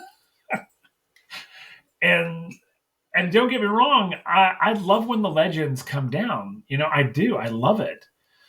But they can't take center stage because you're literally doing a disservice to your talent. You're basically telling your talent that, oh, well, you're not important enough to be the main fighter, but you are to be like their towel boy. And I'm just like, what are you doing? Stop. Is it because you want to make money? Is that what it is? Is it about the money? Yeah, of course it is, because it's a corporation and that's what they're about. But it's such a disservice. And I hate it. And I know it'll never end. But when it does happen, I just don't support it. I don't. When these big names, so when I was watching that whole thing, when John Cena's name came in, and I was like, oh God. Stop, people. Just stop. I know, and it really bugs me because I have invested so much time, even though it's a short amount of time, but I have invested so much time in these characters. I want to see their journeys. I want to see their successes, their failures. I don't want to see these like big name main rosters. Their stories don't belong here. They need to be tertiary supporting characters in the lead characters of NXT. And there, I said it, and people can be bitchy and post shit about it. I don't care. I don't think main roster folks have any place in NXT. Unless you're going to come back for like a one-off special. That's cool. But I don't want to see your stories here.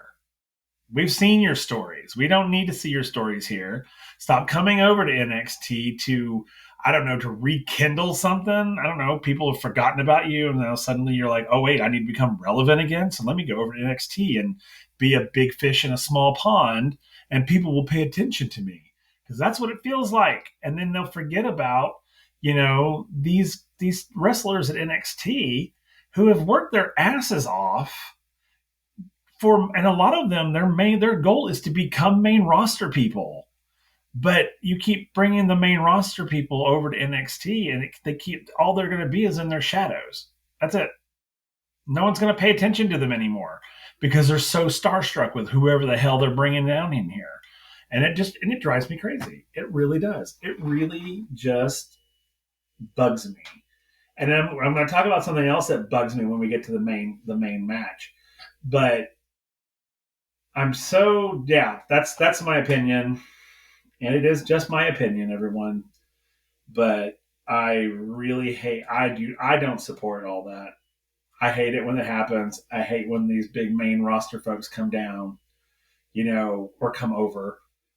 Now, now unlike things like Becky Lynch, and I'm going to use Becky Lynch as an example because one, she's good for NXT because she's there to teach. She's not there because she wants the limelight. Every match she has is a teaching moment.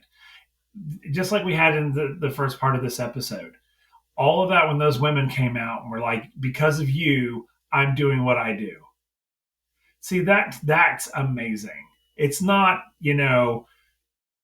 Becky Lynch coming out going, you know what, NXT is, it's nothing without me because I'm here. Now everyone's going to want to be here. Blah, blah, blah. She doesn't make it about herself. She makes it about everybody else. And that's what it has to be. You want to be a main roster and come over to NXT, then that's what you need to be. You need to be more like Becky Lynch. Be like Becky. We should put that on a t-shirt. So, we should. There I am. I'll stop talking now.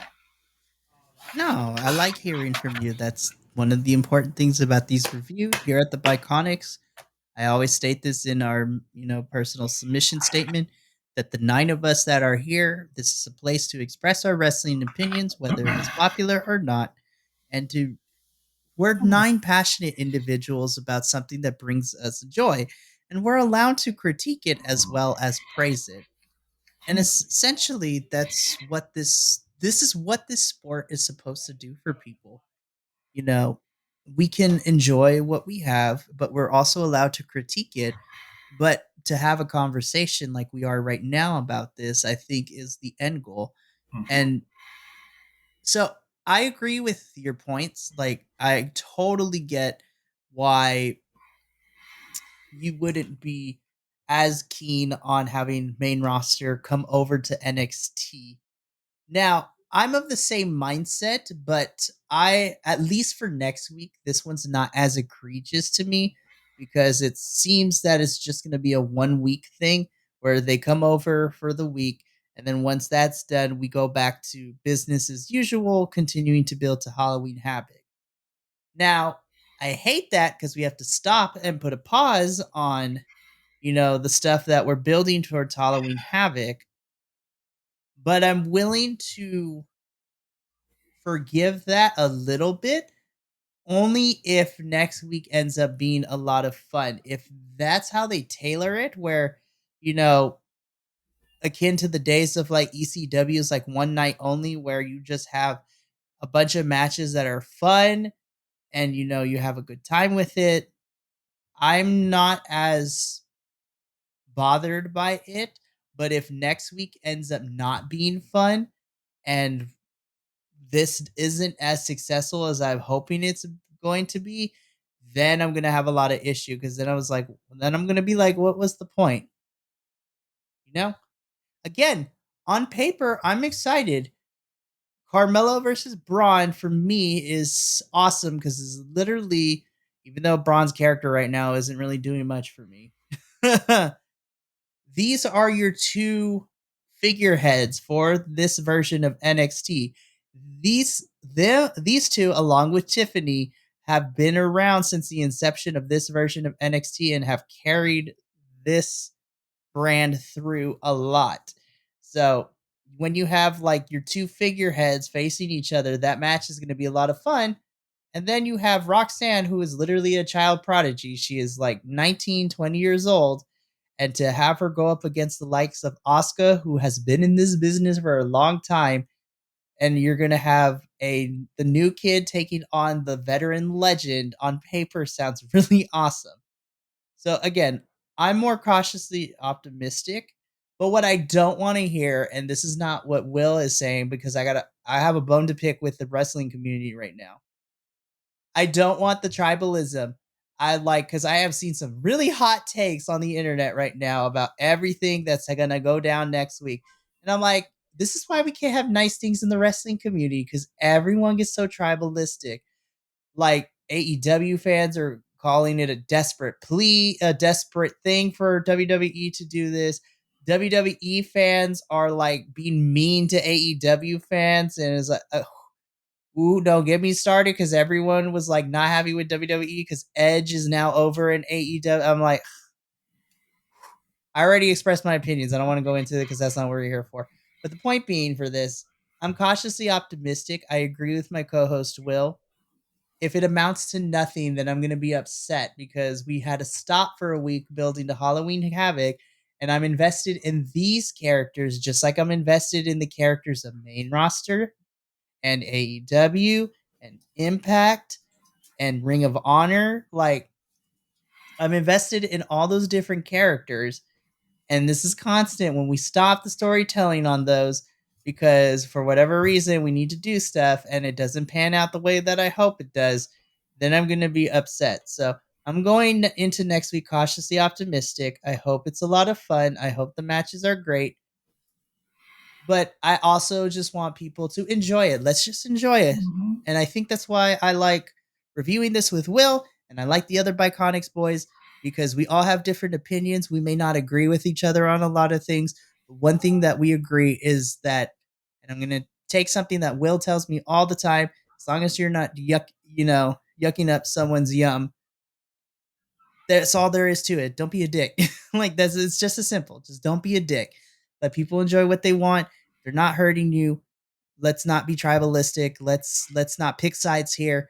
All this stuff happening, whether you like it or not, is good for the wrestling industry, because fans like us get to see matches that we didn't think we were going to see until years later, when a lot of these kids go to the main roster. Excuse me. So I'm going to get off my soapbox because we'll be here all night. I was like, just don't be a dick, you guys. Like, literally, let's have fun. Let's enjoy the product. We can have critiques, but let's not ruin other people's fun, because we want this thing to grow. I want to see more people, get into professional wrestling, whether they're new to this or just, and Will, I'm going to use you as an example, or somebody who watched it, when they were younger, but they stopped and now they're getting back in it later in life. Let's open the arms of this community up, and let everyone have a good time.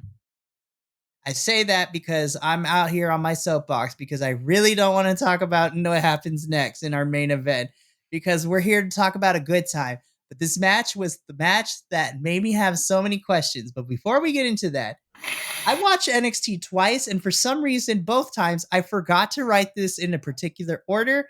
But the other thing that we got this episode is we got a second teaser for Brian Pillman Jr., who looks to be debuting at some point within the next couple weeks in NXT.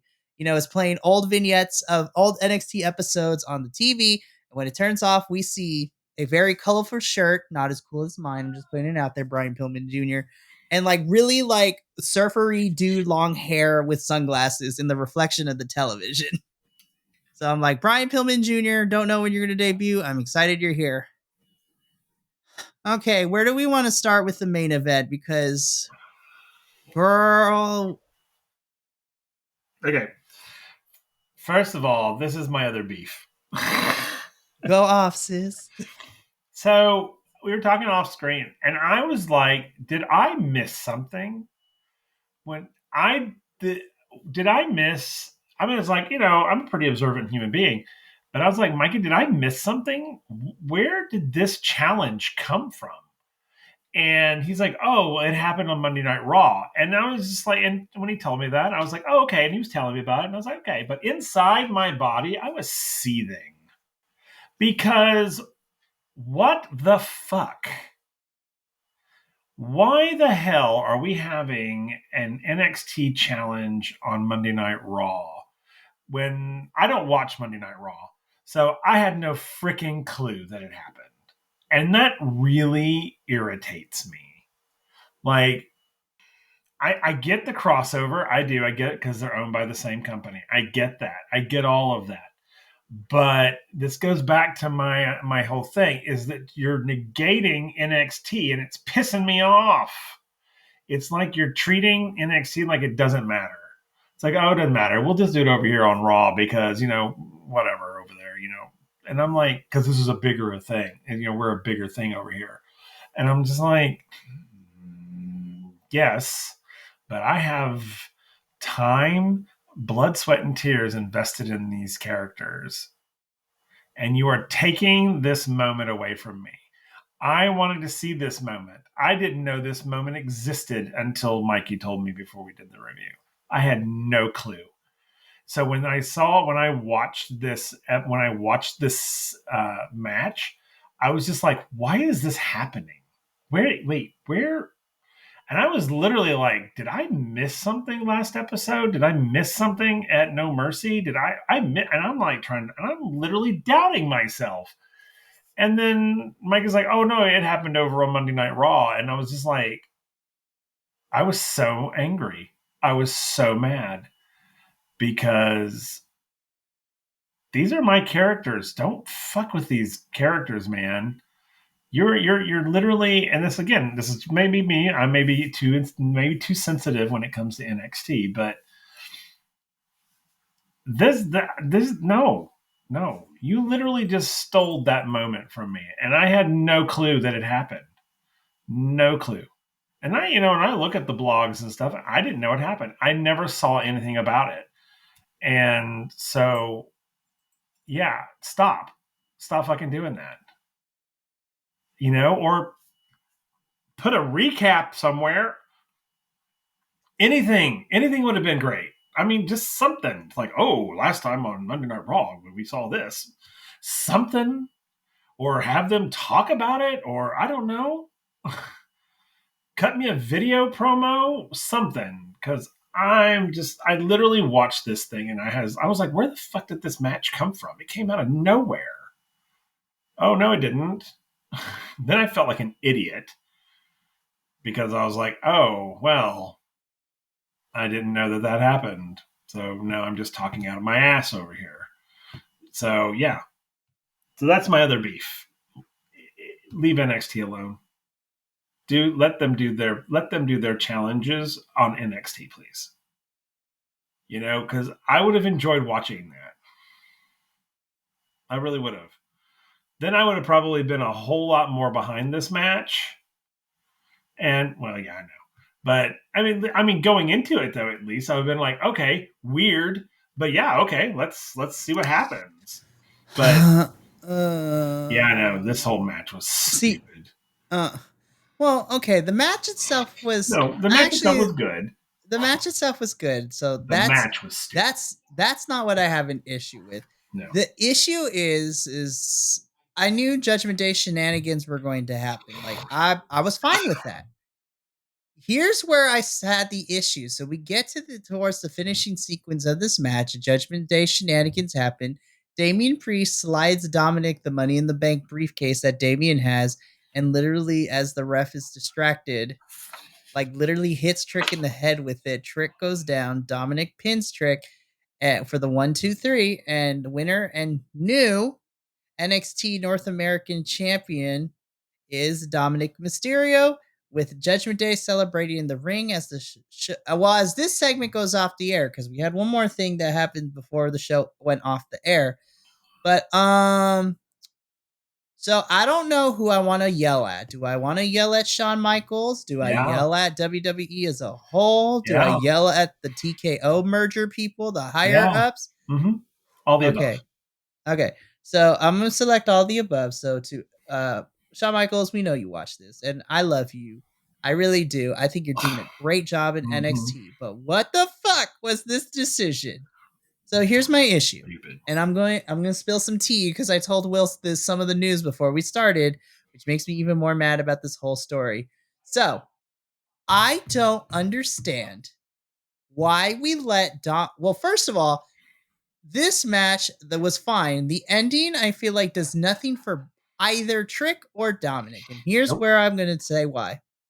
I'm going to start with Dominic, because then I'm really going to go in with Trick, because I'm so mad more with Trick. it makes no sense for Dominic to lose the title at No Mercy, only for him 3 days later on NXT to win it back.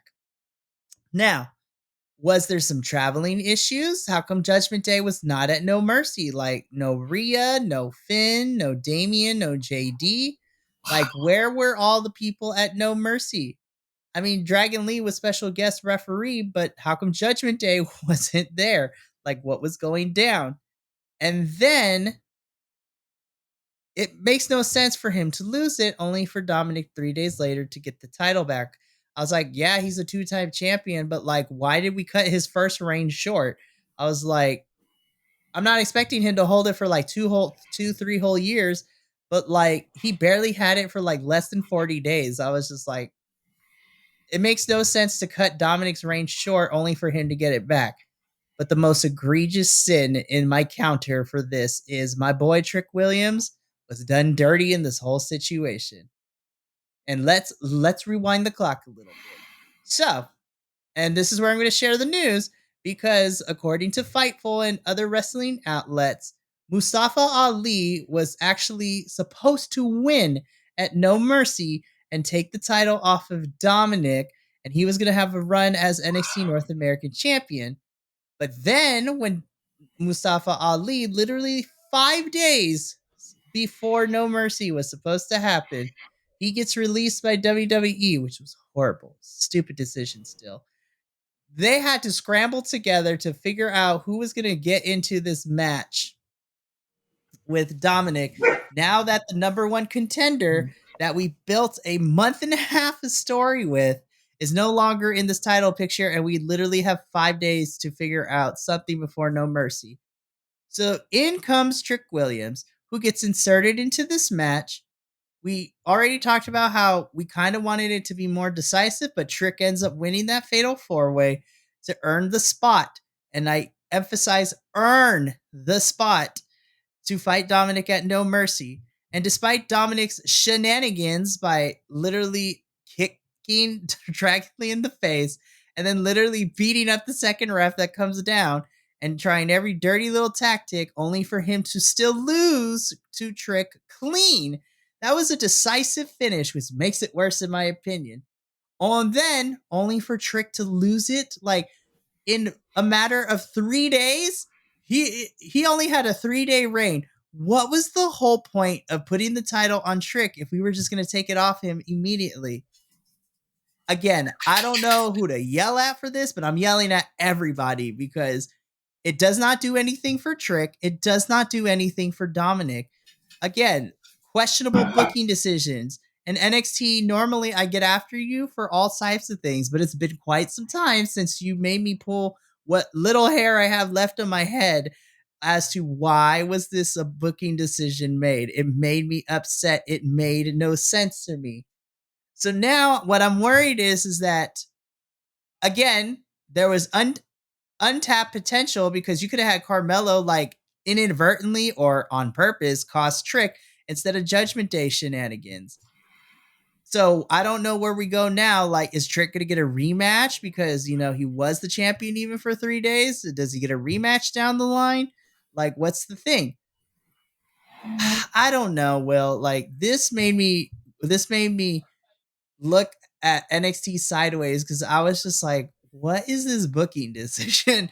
Like, where are we going with all of this? Why did it happen? And again, if this, like, I know everything changed when Mustafa got let go, then you should have just had Dominic win at No Mercy. Or if you wanted to have Trick win here and continue to, he could still fight Dominic for a couple more matches, but like, it makes no sense for Dominic to lose and Trick to get the title only for 3 days later for Trick to lose the title so Dominic can get it back. I don't get it. I'm confused. And it made me mad because Trick earned his spot, and then for him to lose and then what makes it worse is that the nice picture he took with his mom backstage at No Mercy, you know, winning his first championship gold, only for it to be taken off of him like 3 days later. It doesn't sit right with my spirit, and it makes me upset. It makes me sad because normally I'm the optimistic one here in the Biconics. I try to give everything a fair shake because people have given me a fair shake at life, even when I don't deserve it, because I was a pretty horrible human being in my younger years and I'm trying to atone for it now. But even in my optimistic nature, I was left saddened and confused and frustrated because I don't know where we go from here. If again, I don't even want Trick to win it back now because again, then it just goes like, why are we flip flopping this title? Like it makes the And then it becomes an empty victory.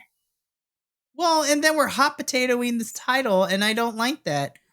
Yeah, Again, now in hindsight, as much as I would have had hated it for Trick to lose at No Mercy, at least losing at No Mercy, it has Dominic keep the title. And then if you wanted to build up where Dragon Lee takes it from him eventually, then I'm okay with that. But we muddied the storyline, and I don't know where we go from here. I'm sad. I'm frustrated. I'm angry. I'm disappointed. I am all of the emotions right now. But Will, I talked for a lot. So anything else you want to add to this whole thing?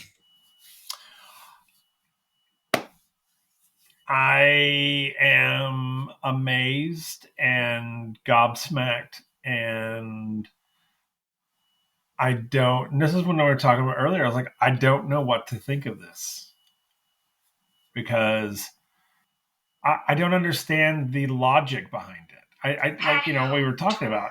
It doesn't make logical sense.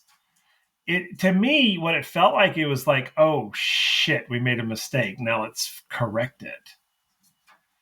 And so, and that's literally what it felt like. Oh, well, we probably took it from Dominic too early. Okay, let's just give it back to him. And I'm just like, and I think they did a disservice to themselves again because Trick winning, this is an underdog story. This is literally a kid who lived in someone else's shadow for so long that he forgot his value. And then finally he finds it, goes and wins that title fair and square. And then you take it from him. And it's like, where's the logic in this? I don't understand what you're trying to tell us. I don't know what you're trying. What do you want me to pull from this? Because right now, to me, it feels like you fucked up and now you're trying to correct it. Because Mustafa Ali was supposed to win it, but since he's not here anymore, we just handed it off to somebody. And maybe that wasn't such a good idea. Oh, well, I know what. Let's just give it back to Dom. We'll just have him take it back. And it's like, they could have banked on Trick. They could have banked on him because everybody loves an underdog story. Everybody loves an underdog story. And then, when he took the picture with his mom and all that, it's like, this is what people eat up. They eat this for lunch. No, but you're just going to give it back to Dom, who's just a little shit. I mean, it's like, okay, it's the same thing, different day with him. So I don't understand what. So what? So now are they going to put Carmelo Hayes against him to get this title? Which would piss me off. If that was to happen, I would be so pissed. Oh my God. Because right now, and I think, yeah, you're right. They did Trick so dirty. This was such a dirty deal. I don't know what this was. I don't know what dealings were happening behind closed doors, but this was a dirty deal. This was complete and utter. They should not have taken that from him. They should have let him keep the title and find some other thing to do with Dom. I don't know if they were getting pressure from somebody or what, because this came out of nowhere. Like so soon, Dominic's suddenly going to be like, "Oh, I'm gonna challenge you for my title back." So fast. I mean, something doesn't feel right here, and I think it's politics. I think it's backdoor dealings. like corporate backdoor dealings, not wrestler backdoor dealings. I think this is, parent company saying this is who we think will make us more money, and that's who they went with, and so they basically said, okay, let's create something. Okay, you're gonna challenge Trick Williams after he's only had his title for 3 days, and then you're gonna kick his ass and take it from him. In your normal way that you always do, which is cheat. And honestly and truly, I'm getting kind of tired of that. It's like, can Dominic not win a match on his own? Because to me, it seems that every match he fights, he cheats. And I've kind of lost respect for that. I'm kind of like, okay, done. I've seen it. Move on. Do something different. I don't care. I don't care what it is. Just, can we move away from the cheating? He's got his little gang, and they come to his rescue all the time. And it's like, literally, they cheat for you in every match. To me, as a spectator, it tells me that you're not very good at what you do. That you can't win without help. Dom, you need to look at your life choices. Seriously. If you can't cut it, get the hell out. If you can't fight a match on your own and win by yourself, then you should probably go somewhere else. Truly. You should probably rethink wrestling as a career. Because all of the cheaters, at least they could hold their own in the ring if they had to. Honestly.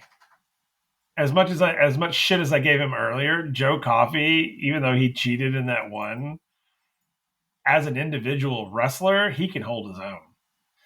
I haven't seen you, Dominic Mysterio, hold your own in a match at all by yourself. So this whole thing feels dirty to me. And I agree with you. I don't want Trick to take that title back. I want him to go for a different title. But I don't want this one, because to me, this one's dirty now. It's corrupt. And it seems like, and now it's like, now they're sort of, they're embracing it, and I don't like that at all. I don't like what they did to Trick. I think it's ridiculous. I think it was unfair. I think it was dirty dealings, and I don't support it. Shame on whoever did this. Shame on you. So anyway, yeah, that's how I feel about this match.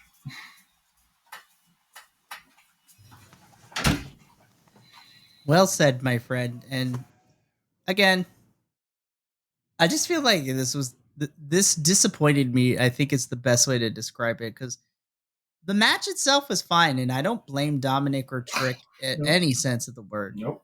But just the booking decision and whatever happens is happening behind the scenes.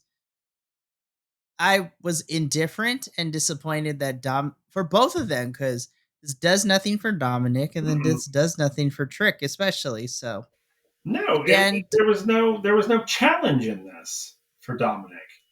It's like, Dominic, I don't even know why you did this. It makes no sense.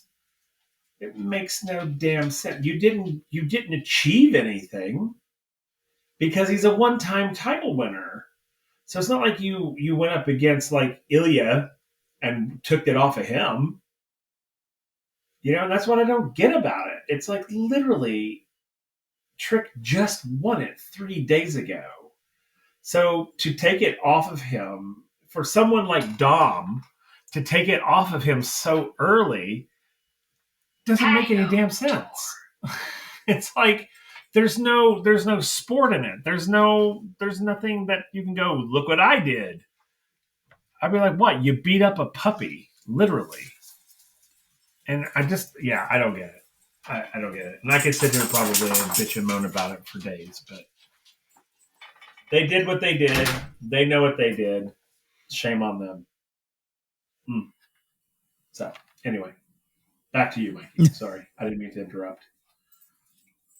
No, like I said, your opinion is important to me and to all of us here at the Biconics. Like, it's important because we love NXT, but we also have to be fair when we critique some of the decisions that are made, and this was one of them. And as this match comes to the end, this doesn't end NXT. The last thing we see before NXT goes off the air, and again, we don't need to spend too much time on it because we alluded to it at the beginning. But Paul Heyman has this little video promo and basically says at the behest of Roman Reigns, who is the current WWE undisputed Universal Heavyweight Champion, so he's like one of the big men's champions on main roster, that Paul Heyman will be in Braun Breaker's corner next week, which also is going to further the storyline that John Cena has with Paul Heyman in the Bloodline on SmackDown. So whatever. And that's how NXT goes off the air. Again, we're making a quick pit stop next week for this loaded card.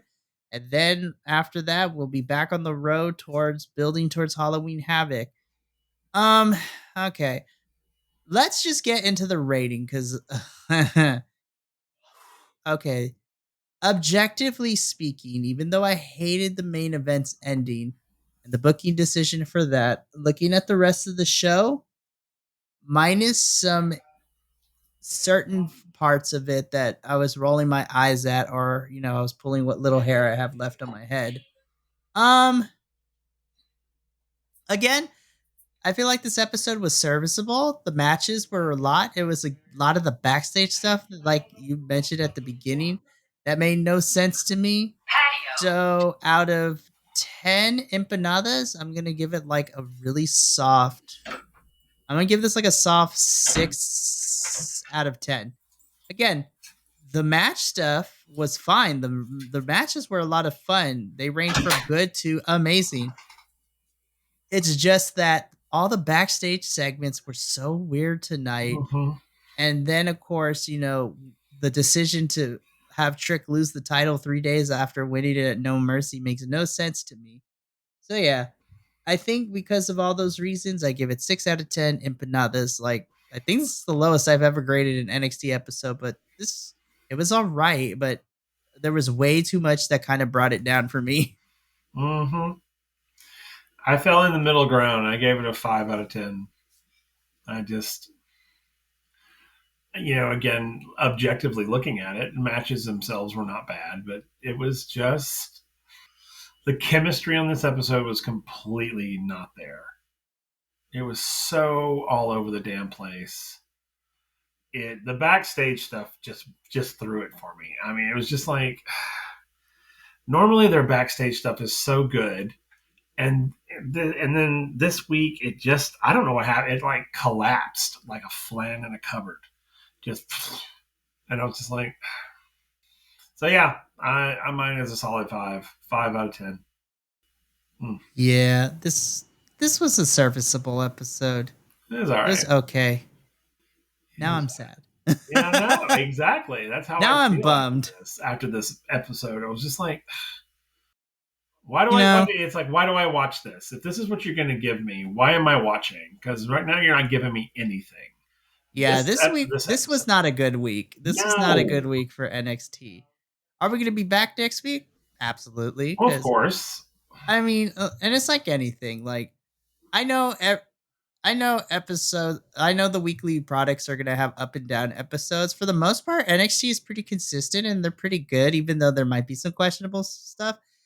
But I think muddying what's happening next Tuesday and also trying to build towards Halloween Havoc is making everything kind of out of whack a little bit. So everything, like the gears are not turning in certain places. And I'm just like, I think next week's has the potential to be fun, but I feel like we don't need to. I'm just like, agreed. So that is going to bring us to the end of this week's Los Chicos Gordos. This was a little more somber, I guess is the best way to put it. Again, we're here to enjoy the product, but we're also here to critique everything as well because we are passionate about the product. But if you like this review, you can check out the other reviews we have for NXT, as well as some of the other weekly television shows that we review here at the Biconics here on the YouTube channel. You can follow us across all the social media at BC WrestlePod, where you can stay up to date when these videos go live, as well as some behind the scenes shenanigans. And if you're looking for a little more unhinged opinions, make sure to check us out wherever you can find podcasts at the Biconic Wrestling Podcast, across pretty much where all podcasts can be found. Literally take a pick, we're probably there. We're even in your grandma's basement for some reason. That's a different episode. That's the After Dark special. Fair enough.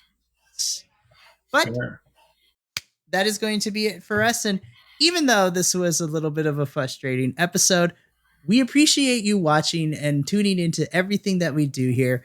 And we do look forward to reviewing next week's NXT as well as the rest of the shows that come. But until then, this has been Mikey and my lovely co-host Will, who I love having every single time to review NXT with. And from both of us, remember, love yourself, take care of each other, and until the next review, stay Biconic, my friends. We love you, and we'll see you later.